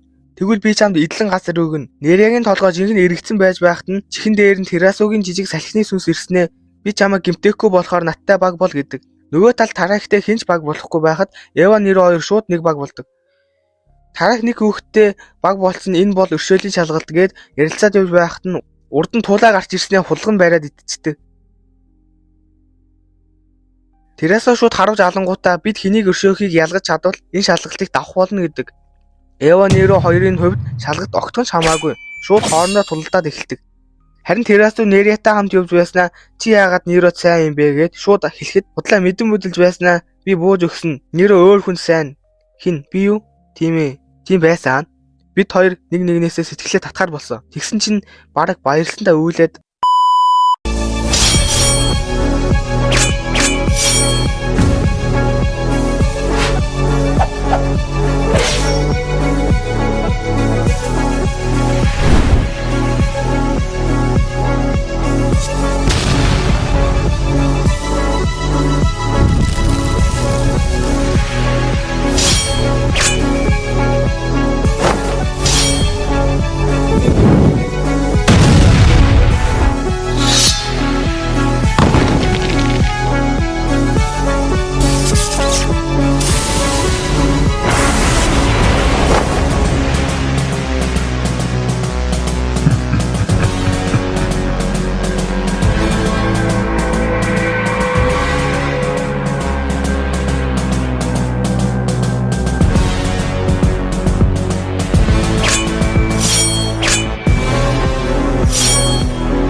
ширүүн тулааны эцэст Неро ялдаг. Тэгээд зүйлтэй гаргаж ирэнгүүтээ би бол Күндүн болон Лунадел хоёрын хүүхэд. Би чиний эцэг нэгтэй дүүжин байна гэд миний өнөөдрийн бичлэг дуслалаа. Өмнөх бичлэгээр Неро Эванд бид эцэг нэгтэй ахын дүүс гэд дуустдаг. Эван болохоор шууд итгэхгүй. Гэхдээ зүйлтийг нь харж байж нэг юм ойлгодог. Тэгээд өнгөрсөн түүх гарна. Күндүн болон Лунадел хоёр хоорондоо маш их хайртай байсан боловч аргагүй нэрхэнд салсан. Дараа нь Күндүн нэгэн эмэгтэйтэй хүчээр гэрэлсэн. Тэр бол Эваны ээж. Удалгүй дайн эхлэхэд Күндүн дайнд морцсон. Тулааны үеэр Сикниумын шидээр бүтээсэн нь оронд хордчихсон. Тэгээд Лунадел Күндүн дээр ирээд энгийн манаагаар эмчлэгдэх боломжгүй хор гэдгийг мэдэнгүүтээ Күндүнаас нууцлаарай гэж Итрамуст хэлээд өөрийн насаар эмчилдэг. Лунадел чи яагаад энд байгаа юм? Чи баруун зүгийг хамгаалах ёстой биз дээ. Миний төлөө ийм хол яах гэж ирсэн юм? Чамгүйгээр би энэ ертөнцид амьдрч чадахгүй юм байна. Күндүн гэртээ ирчгээд Эваны ээжид би худал хуурмагт амьдрмааргүй байна. Лунадел миний хүүхдийг тээж байгаа. Тийм болохоор би явна. Намайг битгий хүлээгээрэй. Зүгээр үхсэн л гэ бодчих. Эванарус эртний Аравка хэлээр сар гэсэн үг гэж хэлээд орхисон. Эваны ээж үлээд л хоцсорч байгаа. Өрхөдөө тэр үеэс хойш хэдэн сарын дараа мөрөөнийг Шай гэд юмд өргөмжилсөн. Энийг өмнө хэлхээ мартсан байлээ. Шай гэдэг нь Валенсия, Нория, Аравка гэд бүгднгийнх нь хаан гэсэн үг. Тэгээд тэд мөрөөнийг цорын ганц эзэн хаанаараа сонгосон. Энэ үеэр бас Лунадел болон Күндүн хоёрын хооронд хүүхэд бие гих цуурхал хүмүүсийн дунд их хурдан тархсан. Мөрөө нь Лунадел дээр ирээд энэ цуурхал үнэн үү? Хэдэн сартай юм? Ойролцоогоор 3 сартай. Чи хүүхдээ нууцлах хэрэгтэй. Энэ хагас эльф хүү Норио болон Арукад хаан ширээний төлөө тулдаанд орох нь гарцаагүй. Би тэгээ юу хийх ёстой юм? Би эзэн хаан болсон болохоор бүгдийг дайчлах болно. Өөрсдөө ах дүүс гэдгийг мэдсэн Эван чи бол миний ээжийн нүлэмсийн шалтгаан. Чи байгаагүй бод гэснээр дахиад амар авраагаа татдаг. Цонхоор харж байсан сэвтэй захирал эцэст нь залуу ээж нь ангалд унах шив гин. Харин Эван Ниро руу дайрч эхэлнэ.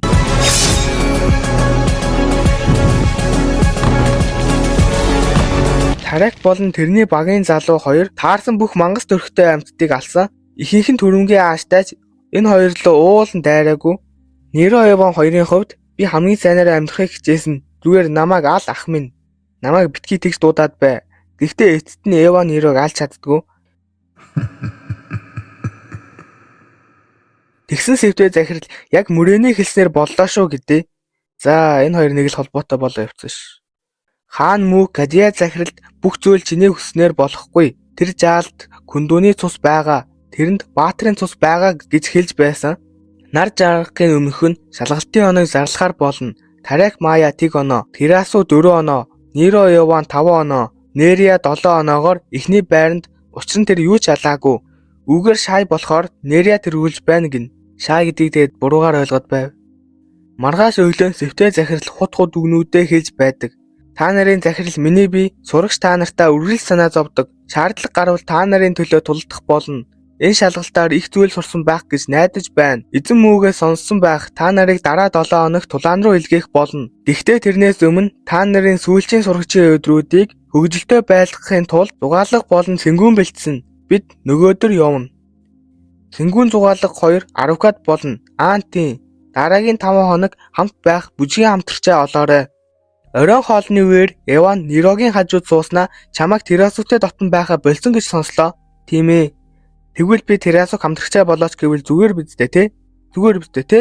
Айз надаа бодох хугацаа өг.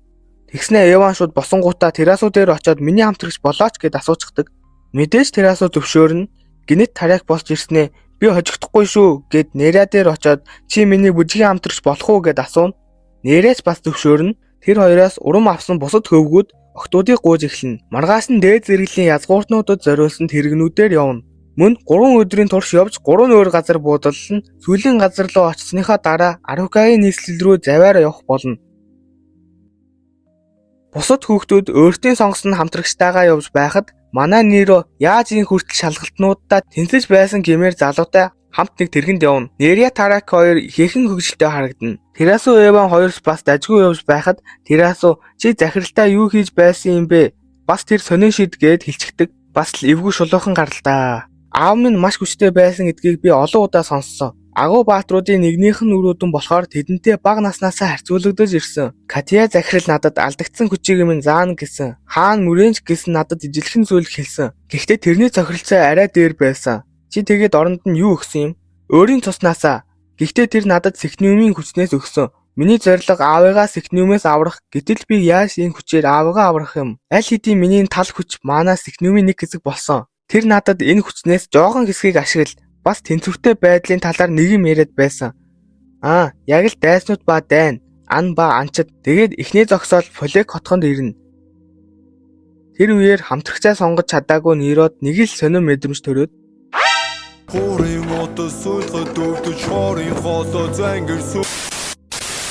юу ч гэсэн эндээ хоноод цаашаа явсаар байгаад Арукад ирдэг. Ирсэн орой шууд сэнгүүн болно. Нирод дээрээс нь нэг ганга хослол ирнэ. Тэрийгэ өмсөд сэнгүүнд ороод вино маягийн юм уудаг. Мэдээж боол байсан хүүд юу гээл вино арихт энэ тэр олдох уу? Заван санагдах нь тодорхой.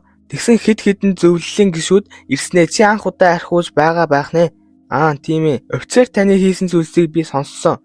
Арукагийн доод төвшний тамхины зөвлөлийн гишүүн би таны арьсыг хараад нэр хүндтэй гэр бүлээс ирсэн гэж бодож байна. Та өөрийнхөө гэр бүлийн нэрийг хэлээж гихт нэг далдаасан гар орж ирээд тэр бол боол гэж хэлчихдэг. Тэрийг нь сонссон мань хоёр ажилдаа гэснээ явааш. Гинэт Эван хажуунаас нь гарч ирснээ юу хийгээд байгаа юм? Цагийг хөвгөлтөө өнгөрөөлтөө бяцхан дүүмэн гэдэг. Саяхан л алчих гэсэн гаралтай ууланч. Тэгж хэлэнгүүтээ Терасутай очиж бүжиглэнэ. Тарак Ниро хоёрч бас ганган дээрээ тавьсан бүжиглэхэд Ниро урдан байсан шилтэй алкохолыг зажлахгүй зайлгна гэшээ. Өнөөр багш ногоон багштай бүжиглэж байхдаа нэг юм санах шиг болоод шууд ногоон багшийг шитснээ. Би 0 орлоо гэд явна. Дараа нь өнөр багш сэвтэй захирлыг хин нэгэнтэй им ярьж байгааг олж хардаг. Даан ширээг нь сонсохын тулд ойртсон чинь нэг мөчөр дээр гიშгээд яг баригдах төгтөг. Дотор Неро бүр согтоод галзуурч байхад нь Эва Нерог өргөөд өрөөнд нь оруулахаар авч явна. Маргааш өглөө шарцсан амьтны сэрээд өчтөр болсон зүйлийг санах гэж оролдоход л толгоо нь өвдөж байгаа юм чинь. Тэгээд хажуу тийшээ харсан чинь 1-7 хоногийн дараа дэд захирлын өрөөнд өнөр багш нэг цаасан дээр бичигдсэн нэрсийг сольж байдаг. Багш хүүхдүүдийг цуглуулад Зикнумын найрам дэлхийд даяар тархсан байгаа. Захирал аль хэдийн урд игнээ рүү явсан. 8 хүнтэй 2 багт хуваагдаж Арука болон Нориа руу явна. Энэ та нарын 5 дахь шалгалч юу гин. 2 багт хуваагдсны дараа Тарект өнөр багш одооноос хиндэж битгий итдэг. Өөртөөхөө хүчээр л өөртөөгөө хамгаалаарэ. Надад хангалттай их хүч алга гэд учир бүтүүлэггүй хэлээд алга болно. 2 өөр багт хуваагдсан найзууд хоорондоо салах ёс хийдэг. Тэгээд өнөр багшаар өдөрдүүлсэн баг отолтонд орсон хүмүүс дээр ирнэ. Лорд хаан байна. Төвд хамгаалалтын тусламжтай түүнийг аюулгүй байлгаж байгаа. Гисэн хэдий ч бүсэлтэнд байгаа болохоор зүхтах боломжгүй хүнд байдалд байгаа. Бидний тоо болон дайсны тоо. Бидэнд 150 орчим цэрэг, 400 орчим нэмэлт хүч байгаа. Харин дайсан нийтдээ 700 орчим бас тэр илүү ашигтай байрлалд байгаа. Тэгээд цэргүүдээ 4 хэсэгт хуваадаг. Эхний салаа Неро болон Нерия, хоёр дахь салаа Эван болон Терасу гэх мэтчилэн хуваадаг. Неро өөрийн цэргүүддээ урам зориг өгөх үгсийг хэлнэ. Жихэн дайсан гарч ирсэн болохоор өөрийгөө нээж хүч чадлаа бусдыг хамгаалахын тулд ашигла. Улс орноо хамгаалахын тулд өөрт байгаа бүхнээ зориул. Ариун гигэнт нь Лугардын нүрүүд минь жихэн хүч чадлыг харуулъя. Ирээдүйн алдрын төлөө. Дайралт хийхийн өмнөх нь өөр нэг газар 500 боол 100 магасын дайралтанд өртөж байгаа. Гэхдээ тэднийг аврахын тулд хэнийг ч явуулахгүй. Неро яагаад тэдэн рүү хүмүүс явуулахгүй байгаа юм бэ гэхэд өнөр багш дайсны жинхэнэ хүч манай ноёныг бүсэлчихсэн байгаа. Бид бүх хүнээ явуулсан ч хүндэхэн тулаан болно. Гэхдээ 100 хүн бүсэлтэнд байгаа ч 500 бол яг одоо дайралтанд өртөж байгаа. Би чамайг ойлгож байна. Энэ газар их үржил шимтэй. Хэрэг бид ноёныг аврах юм бол олон мянган цэргүүдэд хангамж өгөх боломжтой болно. Гисэн хэдий ч хэрэг бид боолуудыг аврах юм бол бидний олж авах зүйл бол 500 хүний л хүч. Тиймээс энэ бол тушаал. Зөрчих юм бол сахилга алдсанд тооцоо шүү. Харин нөгөө яриад байсан ноён нь хүнд байдалд орчихсон нэмэлт хүч хаан байна гэж орилдог. Тэрний туслах нь жаахан хүлээгээрээ ноёнтоо утгагүй нэмэлт хүч ирэх болно. Бид үүнээс өмнө үхэх нь Кара хаашаа явсан бэ? Кара л тэднийг зогсоож чадна. Тэр 10 хоногийн өмнө боолуудыг аврахаар явсан. Уцаад байгаа юм бэ? Нөгөө боолуудыг Кара гих энэ Санвартын охин 7 хоног шахуу тасралтгүй хаалт тавьж хамгаалсан. Хамгаалтын гадна талд нэг улаан чөтгөр Лугардын хүч үнэхээр ариун юм. Тэр муу Санвартнаас болоод бид цааш ахиж чадахгүй бололтой. Тэгсэн хажуу талаас нь нэг нохоо түүн шиг хин нэг нь ийм газар байна гэж огт төсөөлсөнгүй. Хэрэг бидэнд Зикнумын нэг тахилж байсан бол бид тэр хамгаалтыг амархан тавах байсан. Тийм ээ. Гэвч тэд бүгд чухал даалгавартай байгаа. Энэ хаалт би болсноос хэдэн хоног өнгөрөв? 7 хоног. Тэгвэл хүчээ алдсан байх. Очоод шалгаадах. Хурдал. Анх байсаасаа суларч гэд эргэж харангуйтаа бүхнээрээ дайр гэдэг. Гадан байсан чөтгөрөд гарт таарсан болгоноо шидэж улам хүнд байдалд оруулдаг. Нэг цэрэг нь Кара дээр ирээд Эксканумын найрам ирж байна гэж баярлахад Кара нөхцөл байдлыг бодоод тэд ирэхгүй. Тэд миний аавыг аврахаар л очино. Хэрв тэд ирвэл аавыг минь аварсны дараа л ирнэ. Би төвчих хэрэгтэй. Удаан тэсгэн гэж бодохгүй байна. Энэ зуур улаан мангас өөрийн биеэр хаалт руу дайрч эхэлдэг. Энэ танил ч юм уу? Улаан чөтгөр хаалтыг хэвтлэхэд Кара энэ төгсгөлөө. Бүх амьдрал тэгш хэрэгтэй гэж бидэнд заагаагүй гэж юу гэд унахад улаан мангас Лугардын сургаал бол худлаа.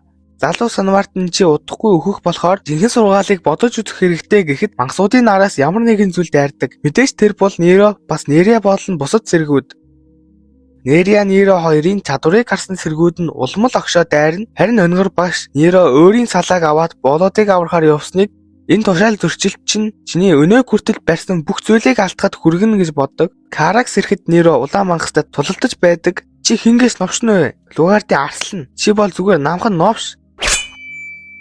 Ноёны нэггүй аав дээрээ нэмэлт хүч ирлээ. Гэхдээ тэд дайсны тал хүчээс ч бага харагдаж байна. Бид ядаж Эксканумын цэргүүд гэдэгт нь баярлах хэрэгтэй. Тэдэнд хурдан намайг авар гэж хэлээдэх. Энэ үеэр үүдэн дээр нь дайсны мангасууд овоорцсон орох гээд хаалгыг нь цохиж байдаг. Ноёныг аврахын тулд бүх мангасыг алах хэрэгтэй гэж шууд дайрна.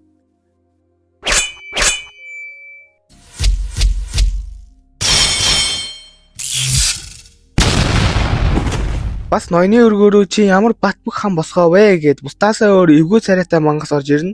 Нөгөө талд Неро улаан мангас боолгуулчихсан өөрийн сэлмээ цээж рүү зоосон ч сэлэм нь бусч гарахгүй байхад амдаа нэг шившлэг хилээд амжилттай устгасны дараа Кара хурж ирээд үнэхээр их баярлаа баатар минь. Гэхдээ энэ хүмүүс тулалдаж чадахгүй гэхэд нь Неро тэдэнд тэдгээр хүмүүсийг харж байна уу? Тэд та нарыг хамгаалахын тулд амиа дэнчин тавьж байна. Баярлаа. Үгүй ээ, хэр удаан та нар өөр бусдаар хамгаалуулах гэв? Дахиад хэр удаан бусдад баярлаа гэж хэлэх юм? Би ч бас боол байсан. Энэ сэлмээ барих эрхтэй болохын тулд Деважин тамыг туулсан. Ингэж л би та нарын амийг аварсан. Дэвсгүүдээ өргөцгөө. Бидэнд энэ ертөнцийг хамгаалах хүч байгаа. Ноёны самхах руу очсон манай хэд хичнээн сайн тулалддаг байсан ч дайсны тоо хэтэрхий олон. Тийм болохоор бүслэлтэнд ороод баларч байхад нь Неро болон түүний зэргүүд ирнэ. Профессор гэд очсон урдаас нь 5 салаа боо бомсуулаад чи тушаал зөрчсөн. Ингээд дуусна гэж битгий бодоорой. Өнөр багш Неро Еван хоёрт алга болох шившлэг хийж өгөөд энэ 5 минут л болно шүү. Бас Кара хүн болгонд Лугардын нивэлээс өгдөг. Энэний ачаар энгийн боолоод хүртэл мангасуудын эсрэг тулалдах боломжтой болно. Неро Еван хоёрыг ноёны өргөө рүү ороход нөгөө мангас ноёныг боочгсон та хоёр хоцорлоо гэснээр шууд Еван Неро хоёрыг барьж аваад та нарын өчүүхэн хүч надад нөлөөлөхгүй. Надад Сигнумын хүч чадлын 73 орчим хувь нь надаар урсаж байгаа. Гэхэд Еван зүүмэлснаа өөрийн шидээр дайрдаг. Би чамд хэлээ бидтэй. Наа чи нөлөөлөхгүй. Гэхдээ Еван Сигнумын хүч байгаа болохоор тэрнийг ялдаг. Гадна талд Кара шархсан хүн болгоныг имчилсээр байгаад манаагүй болоход нэрээ та яаж ингэвэ гингүүтээ бодол дотроо би тэдэнд тусалмаар байна. Хэнийг ч битгий гэмтээсэ гэж би хүсэж байна гэснээр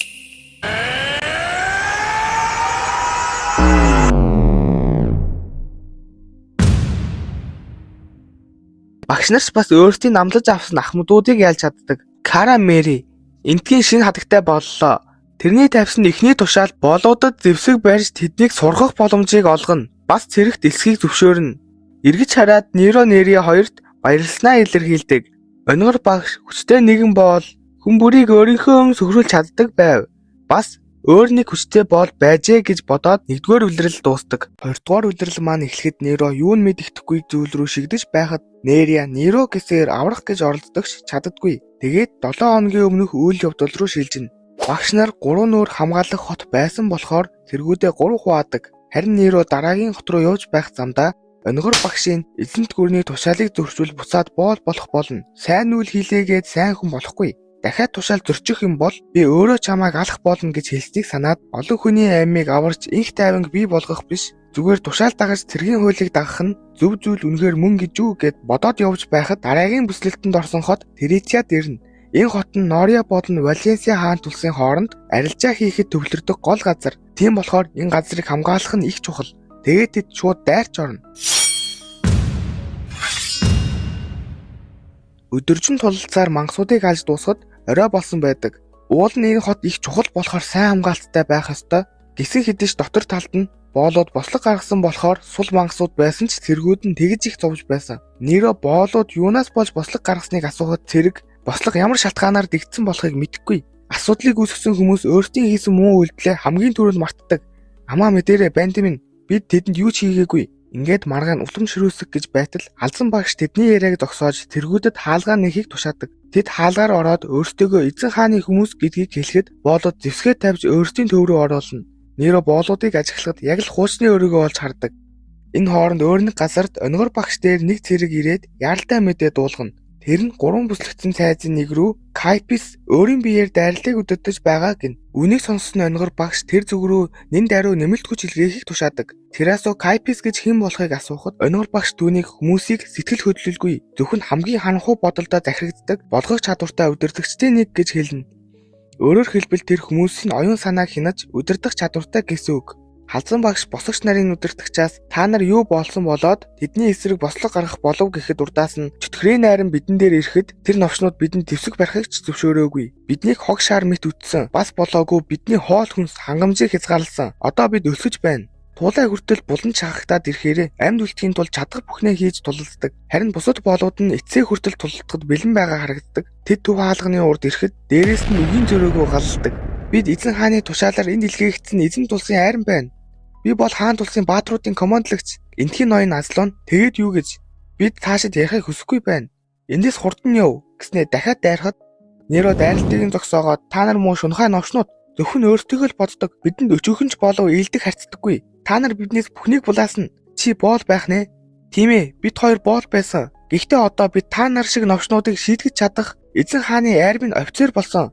бүх язгууртнууд чиний хэлсэнтэй адил гэдэгт итгэлтэй байна уу? Чи аимшигт бэрхшээлийг туулсан байж болно. Гэхдээ үүнээс чинь ургасан чиний үзэн ядал бүх язгууртнуудыг ижлэр дүгнэхэд хүргээд байна. Чи язгууртнуудыг үнэхээр боолоос илүү аимшигтэй гэдгийг надад нотолж чадах уу? Өнгөрсөн түүх аль хэдийн бидэнд нотолж өгч чадна. Гэхдээ үнэхээр та баттай нотлохыг хүсэж байгаа юм бол би үзүүлье. Нөгөөх нь хилцээр хийхээр бууж ирээд Нерод үнэний мөннээрээ л сайхан гэж судал тэр чигээрээ дэлбэрчдэг.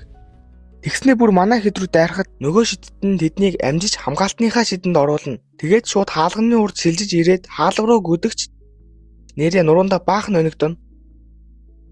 Нөгөө шидэд нь өнөгдсөн нэрийг эмчилж байх хоорондоо энэ газрын үннийг хэлнэ. Энэ газар худалдааны том хот болохын өмнөх нь Азлон эндхийн ноён болсон. Ноён болсныхоо дараа тэр энэ хотод зөвхөн энгийн иргэд язгууртнуудтай хамтран ажиллаж болохгүй гэж мэдгдсэн. Тийм учраас тэр боолуудад эдийн засагт орох санхүүгийн эрх олгосон.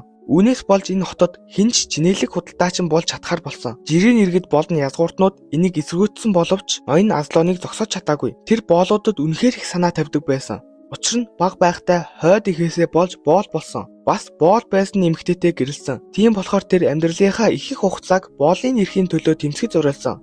Нэг өдөр тэр өөрийн бүх эрх мэдлийг өөртөө буцаана авч хөгшин насндаа хотын ноён болж чадсан. Гэсэн ч тэр боолуудыг дэмжихээ зогсоогоогүй. Энгийн хүмүүс ба язгууртнууд боолуудыг дарахын төлөө бүхнээхин гэдгийг нь мэдэж байсан ч гэнэт язгууртнуудаас ч илүү их хөрөнгө мөнгөтэй боолуудын тоо эрс нэмэгдсэн. Ноён Азлоны тэдэнд өгсөн нөгөөмөр сэтгэл түүнд сөргөөр нөлөөлж эхэлсэн. Тэд илүү их эрх мэдэл хүч чадалтай болох тусам биднээс илүү их хэрэг чөлөөг шаардах болсон. Ноён Азлон тэдний бардам шунхай зан ийм их асуудал дагуулна гэж хизээч бодоогүй. Дараа нь бүх зүйл хяналтаас гарч эхэлсэн. Энд байдал тэнцвэр тогтоохын тулд ноён Азлон боолуудын татварыг нэмэхээр шийдсэн. Шалтгаан нь язгууртнуудыг эргэж хэвийн болгохын тулд энэс болж боолууд язгуурт нь энгийн иргэд гэлтгүй ноён Азлонтой хүртэл дайсагналцаж эхэлсэн. Энэ үеэр Секнумын найрам бидэн рүү дайрсан. Азлон энэ хотын бүх хүмүүст хангамж тараахыг хүссэн ч боолууд хангамжийг тэгш хуваарлах болсонд сэтгэл хангалуун биш байсан. Тэр үед мангасууд дайрч хүмүүсийн зүрх сэтгэлд айдас төрүүлээд байсан. Бас цэрэг татлага эхлэхэд боолууд эзэнт гүрний боол зэвсэг барьж болохгүй гэсэн хуулийг шалтгаална цэрэг татлагын мэдэгдлээс болцсон. Бид тэр үеийн хангамжаараа Секнумын дайралтыг хүссэн хугацаагаараа тэсвэрлэх байсан ч хангамж тараасан өдөр тэдний төлөвлөгөө хэрэгжиж эхэлсэн. Тэд бослох эхлүүлсэн. Тэдний хүсэж байгаа зүйл хангамж биш, эрх чөлөөч биш. Тэдний хүсэж байгаа зүйл бол өөртөө гэсэн хаалт улс. Үнийг сонсон Нерөө гадагш гараад боолууд руу дайрахад Нэрээ болохгүй Нерөө чи бусдыг гэмтэж болохгүй. Харин гадна Нерөө боссыг нь ялахад нөгөөх нь шүн болоход чи өөхөх болно гэдэг. Гэхдээ бусд нь зогсолтгүй дайрсаар л цамхаг дээр байсан нөгөө шидэд нь Нерөөгийн хүчийг хараад алмайрахад халзан багш тэр бол дараагийн шай болох залгамжлагч. Тэрэнд эзэн хаан болох хүч байгаа ч түүний зүрх сэтгэл хангалттай биш байгаа бололтой гэхдээ тэдэн дээр мэдээ дамжуулж буй шувуу ирнэ. Тэр мэдээ нь мэдээж манай өнгөр багшийн явуулсан захиа байдаг. Өнгөр багшийн бичснээр чөтгөрийн найрамын генерал Кайпис энэ газарт байгаа. Бас сүүдрийн найрам орой болоход ялгахын аргагүй болно. Тийм болохоор нар жаргахаас өмнө Кайписийн жинхэнэ биеийг олох ёстой. Хэрвээ олж чадахгүй бол оюун ухаанаа битгий алдаарай гэсэн байдаг. Нерөө болохоор бүгдийг нь алдсан. Би зөвхөн дайснуудыг шийтгэж байна гэсэн. Урд нь нэг хүүхэд миний аав хаан байна гэд гарч ирээд Нерөөг чи миний аавыг алсан уу гэснээр Нерөө рүү дайрсан чинь Нерөө нэг л сонирн болгоод баларх гэж байсан. Халзан багш орж ирээд энэ чөтгөрийн генералын Кайписийн хийсэн үрх гэдгийг хэлж өгнө. Нөгөө ойр хавьд байсан үсэн боолуудаас баахан сүүдрэн мангасууд гарч ирнэ. Тэднийг халзан багш зүгээр хэрчиж байгаа юм чинь. Халзан багш би жинхэнэ биеийг нь олох хэрэгтэй гэхэд Нерөө ойр хавийг нэг харснаа. Азлоны хөшөөний урд нэг нөхрөө орсон. Эзэн хаан мөрийн дүрээрээ тэгснэ. Тийм ээ миний хүү чи одоо ойлгож байна уу? Шудраг ёс ба хувийн итгэл зүйн хоорондын ялгаа. Нерөө эрхэм дээдсэ та яагаад энд байгаа юм? Энэ ертөнцийн шудраг ёс хүч чадлаар удирддаг. Баатруудын түүх чиний болохыг хүссэн зүйл биш гэж юу? Урвалт ямар ч хэлбэрийг төвчдөггүй. Бузар мууг ялдаг баатруудын талаар чи өөрийнхөө амьдралаа эдгээр төрлийн баатруудыг дэмжиж туслахад зориулсан. Тэд зүгээр л юуны төлөөч хамаагүй өөрийгөө үл хайхран золиос гаргадаг. Баатрууд цэвэр ариун байдал эргэн тойрны гоо зүсгэлэнг татдагтай адил эдгээр ач тус чиний чамайг тойрон эргэлдэх болно. Та юу яриад байна? Эцэг чинь амь насаа золиослоод хүмүүсийг өөрчилсөн үү? Яагаад аав чинь чамайг бий болгосон гэж бодож байна? Үнэн дээр тэр зүгээр л ээжийг чинь хүссэн. Гэх мэтчлэн янз янзын үг хэлж толгойг нь эргүүлж байгаад Нерөө чиний хүсэл юу вэ? Гэхэд Нерөө би хүн бүрээс өшөө авахыг хүсэж байна гэснээр Кайписийн үрхэнд нь орчдөг. Гэхдээ Нерээ яг л ихэнд гардаг шигээр түүн дээр ирж Нерөөг аварна. Кайписийн өрхөнд орох төгсөн Неро босож ирээд дээврийг нурааж хам болгоод Кайпистэй ганцаараа үзэхэр шийддэг. Кайпис чам шиг жижигхэн зүйл Лугартын тийм их хүчийг эзэмшиж байх гэж. Гэхдээ энэ нь миний хамгийн дуртай зууш байх болно. Харин Неро өөрийн маанаг өмнөхөөсөө өөр мэдэрч байдаг. Өмнө нь өөрийг нь залгих юм шиг эсвэл үүнийг хизээч хянаж чадахгүй юм шиг. Гэхдээ одоо яг л өөрийнх нь биеийн нэг хэсэг болсон мэт.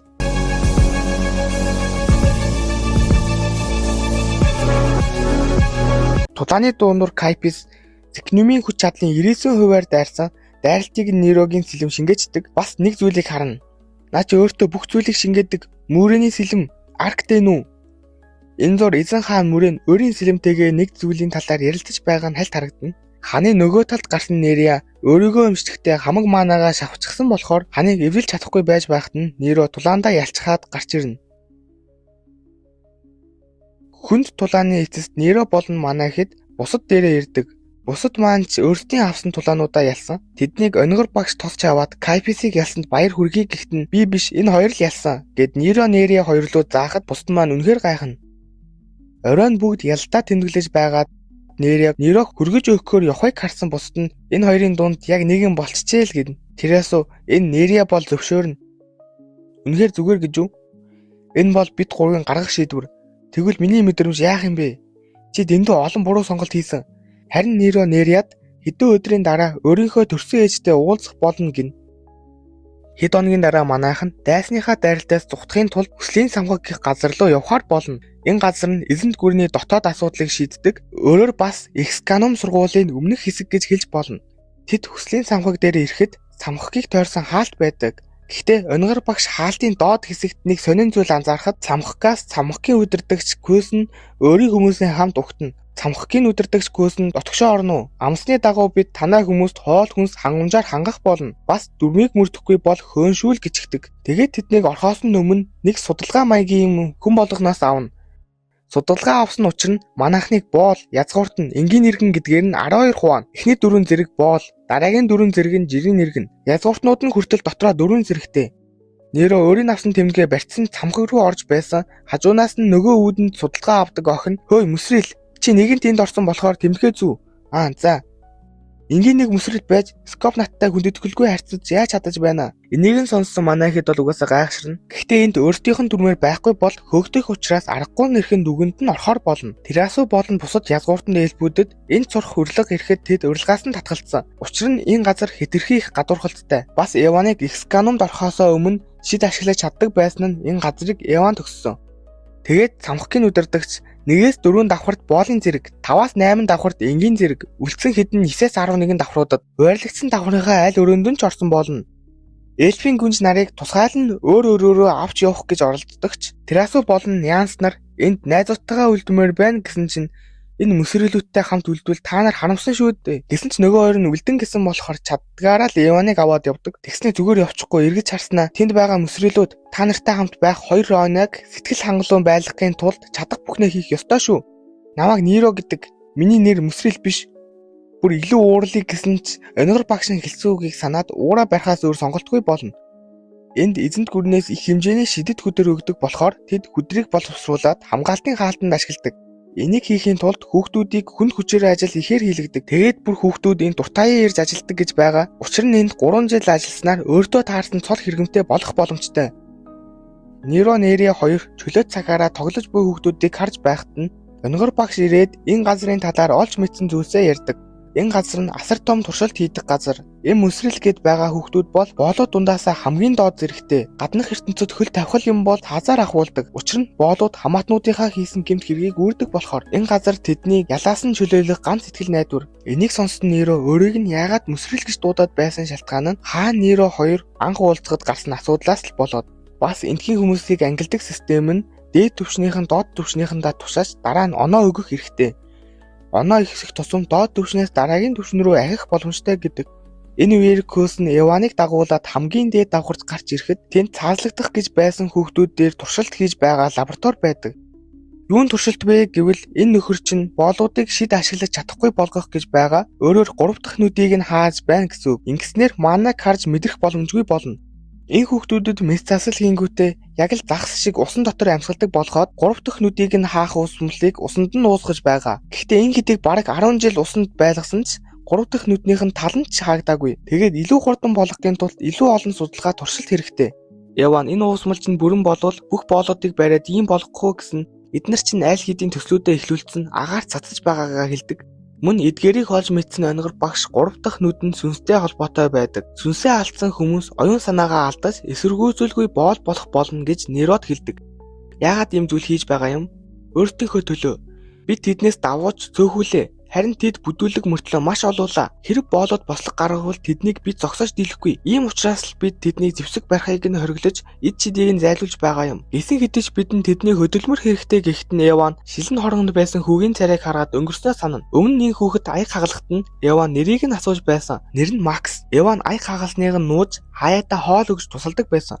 Гэтэл нэг өдөр Макс найзынхаа ээжэд им авахын тулд шидэт чулуунаас нь нэгийг хулгайлах гэж байгаад баригдчихсан. Тийм болохоор Яван аргагүй нэрх нь хөөж явуулсан. Тэгээд Яван царай руу нь хартал яг л намайг алаад өгөөч гэж байгаа юм шиг харагдахаар нь голоор нь хуваачдаг. Тэгээд эргэж хараад лугаар чамд хизээ энийг хийхийг зөвшөөрсөн юм гэхэд нь онгор багш болон бусад маань орж ирнэ. Өдөртөгчгүйс нь би таныг үргэлж сэжиглэж байсан. Таны нүдэнтэй илэрхийлэл надад таалагдаагүй. Дайны үе байхад л ямар ч айдасгүй. Зэкнюмийн найрам яагаад энэ сул цамхаг руу дайрахгүй байгаа юм бол маш их нөөц болон дээд зэргийн нууцтай цамхаг байгаад шүү дээ. Шалтгаан нь та туршилтын нөгөөдлийг Зэкнюмийн найрамд нууцаар өгсөний хариуд аюулгүй байдлыг чинь батлан даасна. Тэрнийг баривчил гэхэд нөгөөх чинь туршилт бараг л дуусч байсан. Дорд хүмүүсийг удирдах агуу их бүтээл байсан шүү дээ гэж орилоход нь Яван тэр бол урвагч гэж шууд алцдаг. Хэдэн хоногийн дараа хүслийн самхагийн удирдагч солигдож бүх туршилтыг нь зогсоосон. Дараа нь манай хэд 1 сар тулалдсны эцэст Нориад ирнэ. Тэгээд самхагийг тойрсон мангасуудыг устгаж эхэлнэ. Самхагийг тойрсон мангасуудыг устгасны дараа Нориагийн хатан Лунадел тэдэн дээр бууж ирнэ. Энэ л үед Неро анх удаа төрсөн ээжийнхээ царайг хардаг. Дараа нь Нерия нэг өрөөнд орцсон амарч байхад Неро ирээд тэрснээ би их айж байна. Оюун бодол минь самуурч, би минь чичирч байна. Би эрхэм дээцийг ийм хөөрхөн гэж ботсонгүй. Хэрэв миний ээж намайг мэдвэл, боол байсныг минь мэдвэл намайг хүлээн зөвшөөрөх болов уу? Нерияч Нерог тэрвээ тайвшруулна. Харин тэрасөө өөрийн ээжтэйгээ уулзна. Тэгсэн ээж нь нөгөө ногоо нүстэй эльф хүнж Ариунаас сарын өмнөөс холбоо тасарсан талаар хэлнэ. Дараа нь манай хэд Лунаделтэй хамт оройн цоогонд орно. Энэ үед Лунадел Нерог хагас эльф гэдгийг нь мэдээд ямар гэр бүл их болохыг нь асуусан. Шал танихгүй худлаа гэр бүл хэлээд өгчдөг. Оройн цоогны дараа тэрасөө Яван хоёр чи яагаад үннийг хэлсэнгүй вэ? Тэр бол чиний төрсөн ээж. Чамайг 20 жил хайсан. Хагас эльфүүдийн ертөнцид гадуурхагдагч Лунаделийн хүүхэд гэдгийг чи мэдвэл амьдрал чинь ямар ч асуудалгүй болно. Чи хагас эльф болохоор хүнээс 2 дахин их насна гэдгийг мэдэж байгаа биз дээ. Гэх мэтчлэн Нерод хэлнэ. Мөн тэдний яриаг нь гадна онгор багш сонсож байдаг. Неро, би бол Неро, муу эзэнт гүрний цэрэг, мөн шидэт сэлэмчин. Идэл надад хамгийн чухал. Би өөр хэн нэгэн болмооргүй байна. Түүний өвчин улам хүндэрч байгаа надад мэдрэгдсэн. Түүний мөрөн дээр хангалттай их ачаа хуримтлагдсан. Ийм их ачаан дээр би ч бас нэмэгдмээргүй байна. Маргааш нь манайхэд буцаж Эксканом руу явах цаг болно. Ихтэй тэднийг явахаас өмнө Лунадел онгор багшаас эхлээд бүгдд нь адислал өгнө. Тэгээд Неро дээр ирээд адислал өгөхөөр хүрсэн. Неро Кайписыг ялсныхаа дараа авсан хүчээр ээжийнхээ өмнө өөрийг нь маш их хайж сансныг нь харна. Нөгөө талд Арукаро явсан тариак Ариун хоёр жинк нь алалцаж байдаг.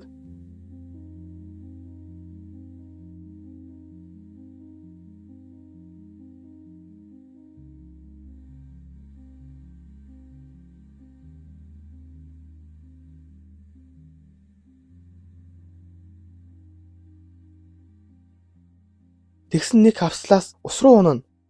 Ариун нэг сэрээ таарсан. Уучлаарай. Ус дэндүү хүйтэн байсан. Чи өөхөх гэж байгаа юм шиг шиширч байсан. Ингүүл арай дээрдэх байх гээл би хаан байна. Мэдэх юм алгаа. Намайг сэрэх үед нэг эрэг дээр байсан. Гэхдээ бусад маань биднийг утахгүй олно гэдэгт итгэлтэй байна. Би гадуур маш олон тэмдэг тавьсан. За одоо сэрцэн юм чинь гэсэн мань нөхөр гуй. Ингээд байж бай. Би одоо хүртэл даарад байна. Хэрвээ чи намайг дулаацуулах гэж байсан юм бол миний хувцагч бас тайлах ёстой байсан юм биш үү гэж. Тэгэд бүр Нериягийн өгсөн бүх хувцгийг нь харснаа. Нерия, Тэр шар үстэй залууд сайн биз дээ. Чи яагаад бууж өгөхгүй байгаа юм? Бууж өгöd байх зүйл байхгүй. Нэрээ надад ургүй болчихгүй л бол би тэрэнд сайн байх болно. Ариун хүмүүс үнэхээр сонирхолтой юм аа. Тэд өөрсдөө удирдах чаддаггүй. Бидний хувьд цаг хугацаа маш их байдаг. Тиймээс шийдвэр гаргахад хэр хугацаа шаардлагатайг хэн ч тоодоггүй. Гэтэл хүмүүс маш яаруу. Тэд хурдан шийдвэр гаргаад маш хурдан харамсдаг. Үнэхээр тэнэг бас үргэлж нэг юм дээр алддаг гэсэн тарааг унтаад өгнө. Тэгээд тарааг сэрсний дараа харсан Ариун байдаггүй. Бас тулаанаас болж түлэгдсэн гар нь идэгцэн байгаад Ариун агнасан тулаагаа авч ирнэ. Уул нь ээлбүүд мах идэггүйч аргагүй нэрхэнд идэнэ. Мань хоёр тэнгэр завсан болохоор бусдыгаа хайхаар агуугаас гарна. Замдаа нэг өндөр цас таарсан тарааг Ариуныг шидснээ араас нь өөрөө өсрөнө. Саяны гайхалтай байлаа. Юу вэ? Чиний нүд над дээр унаж байна. Бүх ээлбүүд туранхай царайлаг залуус дуртай биш байсан юм уу? Танай бүх ээлбүүд тийм харагддаг. Ээлт болгоно өөрөөр сонирхолтой шүү дээ. Тэр хоёр замдаа олон мангасуутай тулалцаар л оройн амарч байгаа тариак Ариунаас "Тэрасуу та хоёр яагаад яг л муур нохоо шиг өрсөлддөг юм бэ?" Тэгсэн Ариун Тэрасууд үнэхээр дуртай. Бүр түүнийг хүндэлдэг гин. Гэхдээ одоо хүртэл Ариун Тэрасууг хизээ шааж байгаагүй. Ариун баг байхдаа үнэхээр их аимхай байсан болохоор удирдагч болохыг хүсээгүй. Харин Тэрасууг харах болгондоо дургуутдаг шалтгаан нь ирээдүйн хатан сайн өрсөлдөгч хэрэгтэй болохоор л гэдэг. Тэгэхээр чи түүний төлөө шулан болж байгаа байх нэ? Нэг тиймэрхүү. Гэхдээ би үнэхээр шулам шиг харагддаг гэж үү? Үгүй ээ, юу гэж дээ? Чи бүр нийлэлгааны машин шиг харагддаг. Одоо ч бас тэгж харагдаж байна уу? Үгүй ээ, одоо лав биш. Тэгвэл би одоо ямар харагдаж байна? Чи хүйтэн сэтгэлтэй байсан болохоор хөөрхөн биш байсан. Харин чи намайг одоо хөөрхөн харагддаг гэж хэлэх гэж байна уу? Надад хэлээч, би хөөрхөн тийм биш гэснээ нэг юм болно. Маргааш нь бусад Арукад ирсэн гарууд махсуудтай алалцаж байхад нь мань хоёр ичих нүрээ илгэндээ наацсан. Тэгээд чи одоо хүртэл нэрээ тайртай гэвэрээ юу? Мэдээж үгүй. Яг гэвэл чи одоо надад илүү утга учиртай нэгэн болсон. Гэсээр тэр хоёр тулаан руу орно. Нөгөө талд Онгор багш нэрод улс төрийн хідэн зөвлөгөө өгч байгаад гинэт миний үгийг ямар ч нүрийн хувирал гаргахгүйгээр сонсоороо. Би бол босгочийн тагнуул мөрөөнийг хажиглах гэж ирсэн. Миний гэр бүлийг хөнөөсөө хүнээс өшөө авах гэж. Энэ үеэр Арукаруу явсан салааных нь эд алалцаж байхад тэдэн дээр сэвтэй захирал Кадия ирснээр цэргүүд нь итгэлээр дүүрч мансууд руу дайрна. Тэгсэн сэвтэй захийг гинэт бүх өдөртөгч сонсоорой. Энэ газрыг цэргүүдэд үлдээ. Бид Лугардын нүд рүү явах болно. Тэд аль хэдийн Лугардын нүд рүү орчихлоо гэдэг. Тэгээд хамаг сайнууд нь Лугардын нүдэн дээр иртэл тэнд ямар ч дайсны мангас байдаггүй.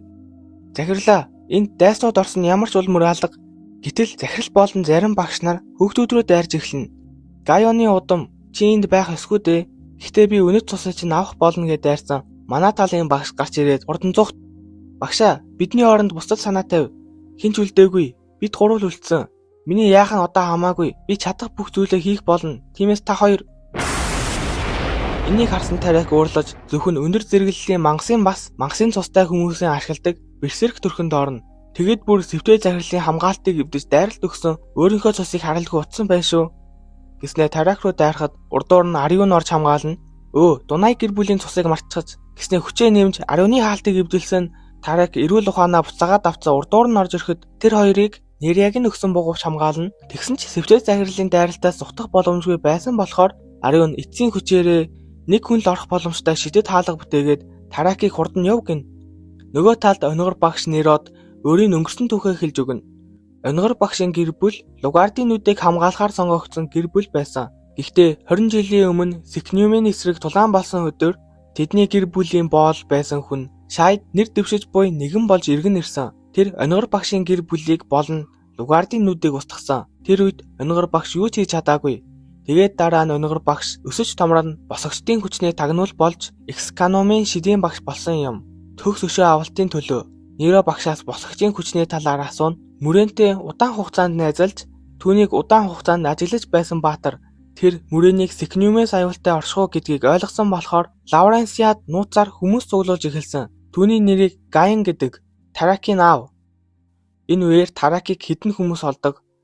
Онгор багшийн жинхэнэ нэрийг Ретинан гин. Гэр бүлийн нэр нь Азбаран. Хэрв Онгор багш хүслийн цамхагт орсон бол Ройна болох хэмжээний. Онгор багшийн гэр бүл нь эрт үеэс дэлхийг хамгаалдаг нууц байгууллагыг удирдах ирсэн. Хүн төрөлхтнийг авилгад автахгүй байхад нь тусалдаг байсан учраас тэдний гэр бүл Лугардын нүдтэй болж олон зууны турш үе дамжин ашиглаж ирсэн. Бас хаа мөрөө хагас эвлэх боол байсан. Тэр онгор багшийн гэр бүлээр халамжлуулж өссөн.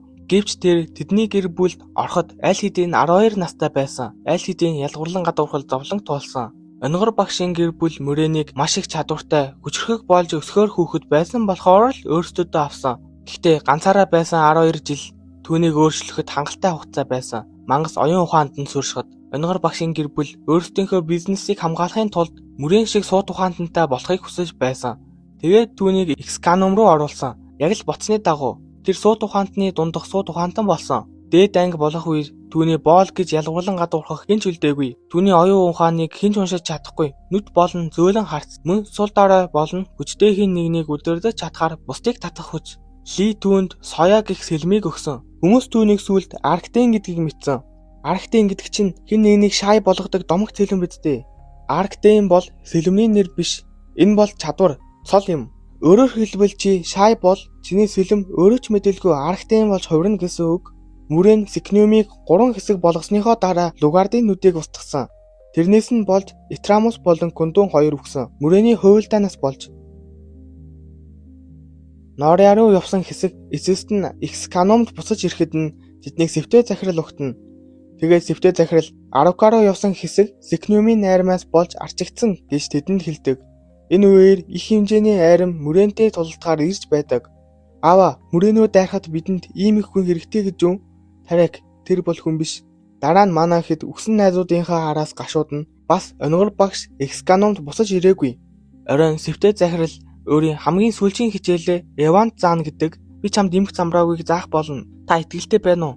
Хэрвээ би тантай ижил төвшөнд хүрчихвэл аавыгаа аврах боломжтой юу? Би чамд хэлсэн. Сикнумын хэсгийг арилгаж чадах цорын ганц зүйл бол цэвэр Сикнумын хүч гэж. Кундун дотор битүүмжилсэн хэсгийг гаргаж авсны дараа түүнийг бүх хүчээрээ устгах. Тэгвэл чи аавыгаа аврахын хажуугаар Сикнумын 3 хэсэг нэгдхийг зогсоож чадна. Үүнийг над чих ердийн тустай хүнээр хийх ямар ч боломжгүй. Зөвхөн чиний удмын маана цус цэвэр замбраагүй хүч чадал үүнийг хийж чадна. Харин Неря Таракийг үгснийг сонсоод бараг ухаан алдсан байдаг. Тэгээд Нерог усан орж байхад Эван хүн аймаар юм орж ирнэ. Сэвтэ захирал өрөөндөө мөрөнтэй ярилцаж байдаг. Эваны бүлгэс зөвхөн нэг хүн өгсөн. Мөн Нерог гэдэг хүүхдийг үхээсэй гэж үнэхээр хүсч байсан болохоор түүнийг Кайпес руу явуулсан боловч тэр Кайпесийг алчглаа. Чи түүнийг алах гэж оролдох тусам тэр наад чиг хүчтэй болно. Тарак өгсөн болохоор Гай нутхгүй хөдөлж эхэлнэ.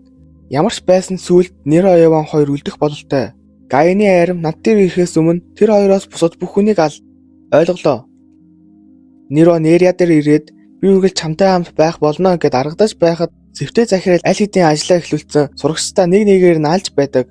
Харин Неро онгор багшийн Сэвтэ захирлын талаар ярьсныг санана. Кадия бурхны тулдааны сургуулийг төгссөн. Дараа нь Эксканомын дараагийн үеийн сурагч болсон. Чимээгүй бас ичимхий охин байсан. Гэхдээ өсөж томрох тусам түүнээс зарим сэжигтэй төрх гарч ирж байсан. Хэрвээ түүний сониуч зан эхэлсэн бол эргэн тойрны хүмүүс нь түүн рүү яаж харж байгааг огт тоодоггүй. Түүний хамгийн их сонирхдаг зүйл бол үхэл. Юу ч байсан хамаагүй. Өгсөн зүйл харах юм бол тэр яг л дурлсан юм шиг судалдаг. Нэг өвөл тэр луугийн цогцыг олоод луу маш их манатай байдаг болохоор биеийн температур нь удаан хугацаанд хадгалагддаг гэж хэлээд луугийн бие рүү орчихсон. Тэрний найз нь айсандаа зүгтсэн. Маргааш өдөр нь багш нар түүнийг хайгаар ирсэн. Тэгсэн тэр луугийн дотроос бөөн цус болчихсон гарч ирээд миний зөв байж гэсэн. Сургуулаа төгссөний дараа тэр бүрэл галзуу зүйл хийсэн.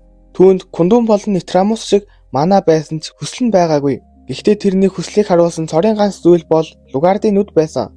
Дараа нь тэр Лугардын нүдийг хамгаалах ажилд хүсэлт гаргасан. Ихэнх хүмүүс энэ ажлаас зүхтаадаг болохоор тэр шууд л зөвшөөрөгдсөн. Ажлаа авсныхаа дараа өдөржингөө л тэр болрыг ширтэх болсон. 2 жил өнгөрсөний дараа түүний зан авир өөрчлөгдөж хэвийн бус зан үйл хийдэг болсон. Тэгсэн нэг өдөр тэр Лугардын нүдийг хамгаалж байсан бүх хүмүүсийг алаад тэдний цусыг ууж тэр бол өөрөө төлөвлөгөө юм гэж хэлсэн. Эзэнт гүрэн тэрнийг хүн байхаа болж Сикнумын мангас болсныг мэдэх ёстой байсан юм. Түүнийг шоронд орсны дараа мөрөө ганцаараа ярьж түүнтэй ярилцсан.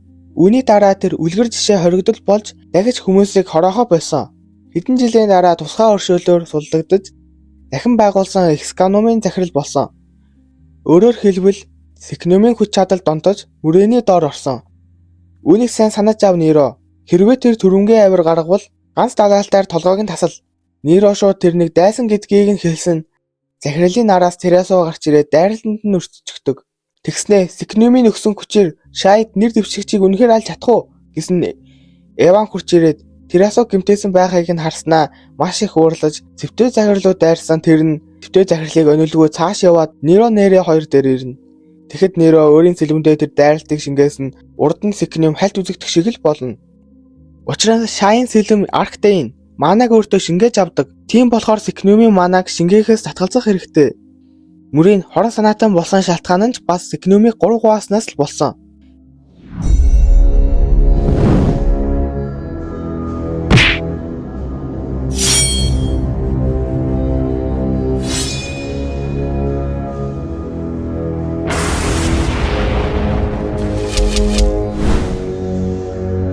Сайн байна. Энэ бол сурагчтай хүмүүжүүлсний сайн тал гэснээр мангас төрхөндөө ороодохдаг.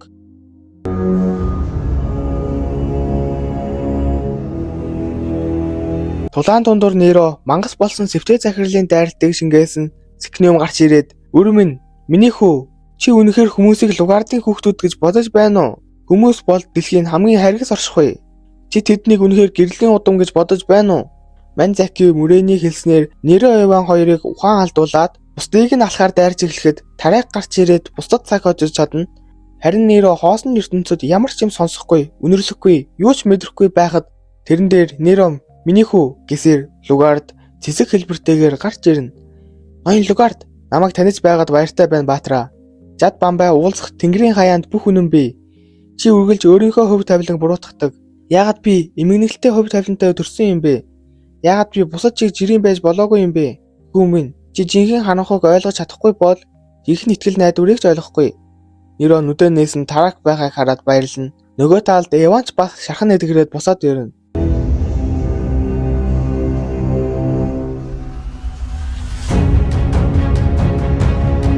Тэгээд манай хэд тал талаас нь дайрсаар байгаад мангас болсон сэвтэй захирлыг алж чадна. Тэгсэн тариак бүр өгсөн биеийг нь хэрчээд л байдаг.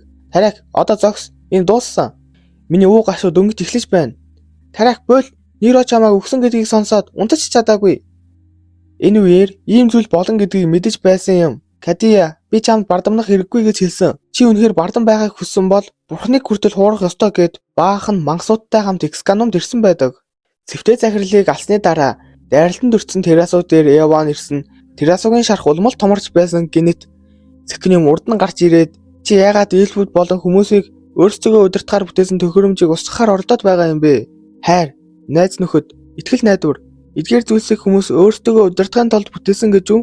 Чи одоо хүртэл ойлгохгүй байгаа юм уу? Хүмүүс ийм хийсвэр төхөөрөмжтэй байхдаа л зүхтаж чадна. Хамгийн том айцсаасаа тэд аавыгаа Лугард биш байж магадгүй гэх айцсаасаа болж ирээдүйд бие биенээ устгаж болно. Гэсэн Лугард Эван дээр бас хүрээд дэрнэ. "Хүү минь, чиний төрөлхийн зан чанар үүнийг зөвшөөрөхгүй. Зөв сонголтыг чи мэдэж байгаа." гэсээр хартал Терасогийн шарх арилжчихсан байдаг. Тэгсэн Эксканумын гадна Сикниумын найрам ирнэ. "Нероч тэр биднийг алах байсан юм бол яах гэж өсгсөн байна? Энд ямар нэг том шалтгаан байна гэж бодоход тэдэн дээр Гайн цэргүүттэйгээ ирнэ. Харин дотор Эван, Нерия, Терасо болон Янс дээр мөрөө нэрцэн. Даанч тулалдаад барахгүй болохоор мөрөө Эваныг аваад гарсан. Гайо нэрцэн. Чамайг унгах болно гэсээр тэр хоёр тулалдаж эхэлнэ. Мөрөө Гайн хоёр Эксканумд сурдаг байхдаа хоорондоо байнга тулалддаг байсан. Мөрөө Гайноос хүч чадлыг сурч Этрамус Гундун хоёроос ичидийг сурсан. Тэгээд Гайн берсерк болоод дайрсан ч бардаггүй. Этрамус Гундун бид бүгд чамайг найзаа гэж боддог байсан. Тулаан дундуур Гайн бүх хүчээрээ сэлмээ далаасан. Тэрийг мөрөө ганц гараараа барьснаа сэлмийг нь эвдэлж Гайныг хүн чархтуулна. Терасос ирээд юу болсныг асуухад нь Нерия сэвтэй захирлын нэмэх замбраагүй байдлын хоронд өртөөд үхэх төгсныг тэр хорыг нь Эван өөртөө шингээснийг хэлнэ. "Эван одоо хаан байна?" Шархтсан Гайн хурд нь явж мөрөөднийг зогсоо. "Та хэд л түүнийг зогсоож чадна. Өөхөх байсан ч түүнийг зогсоогоорой" гэд өөрийн найрмыг Нерод өгнө. Нероч босгочдын найрмыг удирдаад хамаг хурдаараа явж байхад тэдний урд бүхэл хотыг ганц дайралтаар устгах чадвартай аврах луу гарч ирээд дайрсан. Неро тэр дайралтыг нь өөрийнхөө сэлмэндээ шингээнэ. "Арктейн, гэхдээ чи мөрөн биш. Бидэнд цаг алга." Нөгөө талд Эван аавтайгаа уулзахын тулд хамаг цусаа гоожулсан байхад өвөөг нь авч ирснээ алаад цусыг нь бас авснаа Кундуныг хоригоос суллана. Гэхдээ тэр Кундун биш, Кундуны биед орсон Сикниум. Тэрэнд мөрөө мөргөөд одоогийн эзэнт гүрний хаан мөрөөнд эмх замбраагүй эзэнтэй мэдчилж байна. Хэдий та төгс төлөвтэй биш байгаач миний чин сэтгэлийг бодож үзээрэй. Энэ худал хуурмгаар дүүрсэн ертөнцийг өмнө самун цэвэр ариунаар захирах хэрэгтэй. Чи хичээжих өмнө тэгсэн зүгээр гарын салаад унцдаг. Этрамос шидэлт намайг бүтэмжилсэн болохоор миний бие ялзарсан цогцос болчихож би энэ биеийг удаан хадгалж чадахгүй гэж бодож байна. Мөрөө өдийг хүртэл Эваныг бэлтгэж Сикнумын замбраагүй хүчийг өгж байсан шалтгаан нь Эваныг Сикнумын шин бие болгохын тулд хариуд нь юу авах вэ гэвэл үрд мөнхийн амьдрал юм. Тэгээд Сикнум Эваны биеийг авах гэж байтал гэнэт кундуун оюун санаагаа хальт авснаа. Эван үүнийг санаж ав. Хүн харанхуйд хүрч чадхын хэрээр гэрлийг олж чадна. Тиймээс хүн төрлөخت нь өчигдрөөсөө сайн хүн болох ёстой байдаг юм. Энэ үеэр гадна талд тэднийг хамгаалж байсан цэргүүд рүү нэр солир шиг л дайрч орно. Харин Сикнум Эваны биеийг аль хэдийн авчихсан. Үнэхээр төгс бие байна. Залуухан, уян гадна хүчтэй, төсөөлж байсан самаагүй илүү байна. Эван болохоор Сикнумын бүтээсэн хуурамч ертөнцөд орцсон. Юу ч санахгүй байхад тэрөөсөө ирээд шууд л үнсээ давна. Буцаад үүдэнд очиод манай хэд хэдэн цагийн турш байлцсан ч үүдэнд нь хүрч чаддаггүй. Тэгсэн хажуунаас нь бусдаасаа өөр төвчний мангас гарч ирээд Неро руу дайрсан.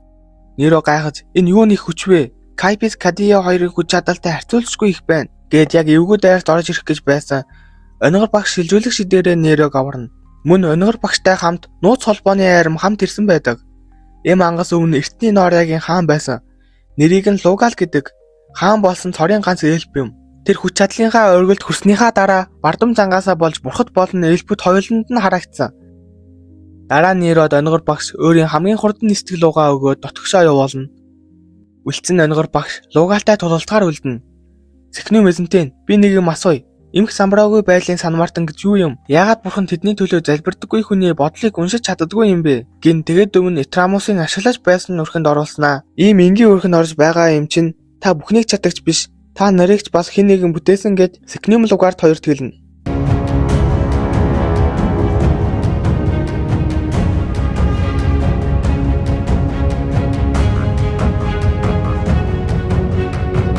Гадна тулалдаж байсан онгор багш өөрийн чадах бүх шидээ ашигласан ч нөгөөх нь бүх шидээг нь амархан устгаад байдаг. Бүр баахан цэргээ алдна.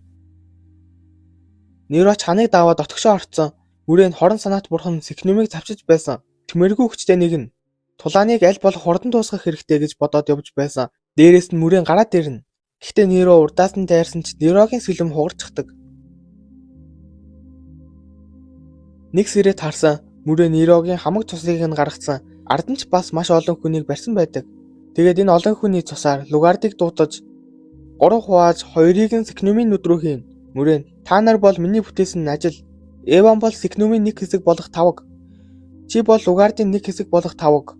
Мөн би тэр тавгыг удирдах талаар олж мэдсэн гэд үлдсэн нэг Лугардын хэсгийг Нерогийн биед оруулна. Мөрөөнд яаж Лугард Сикнум хоёрыг удирдах аргыг сурсан бэ гэвэл тэр Сикнумыг тавчих үеэр орчлон ертөнцийг бүтээсэн цорын ганц оршихуй дээр ирсэн. Тэгэхээр чи байжээ цаг хугацааг захирдаг цорын ганц оршихуй. Архитект би чамайг харж байна. Тэгэхээр чи Лугард болон Сикнумын ертөнцийг хүсэж байгаа байх нь. Миний сэтгэл хөдлөлтийг унших нь чиний хувьд энгийн зүйл байх. Би бурхадгүй ертөнцийг хүсэж байна. Сайн болон хорон муу, амьдрал болон үхэл, хүчрэг болон сул дорой байдал, энэ утгагүй харьцуулалт хийдэг дэлхийг үзэн ядаж байна. Бүх зүйл эргээд байрандаа ордог. Энэ хиймэл ертөнцийг үзэн ядаж байна.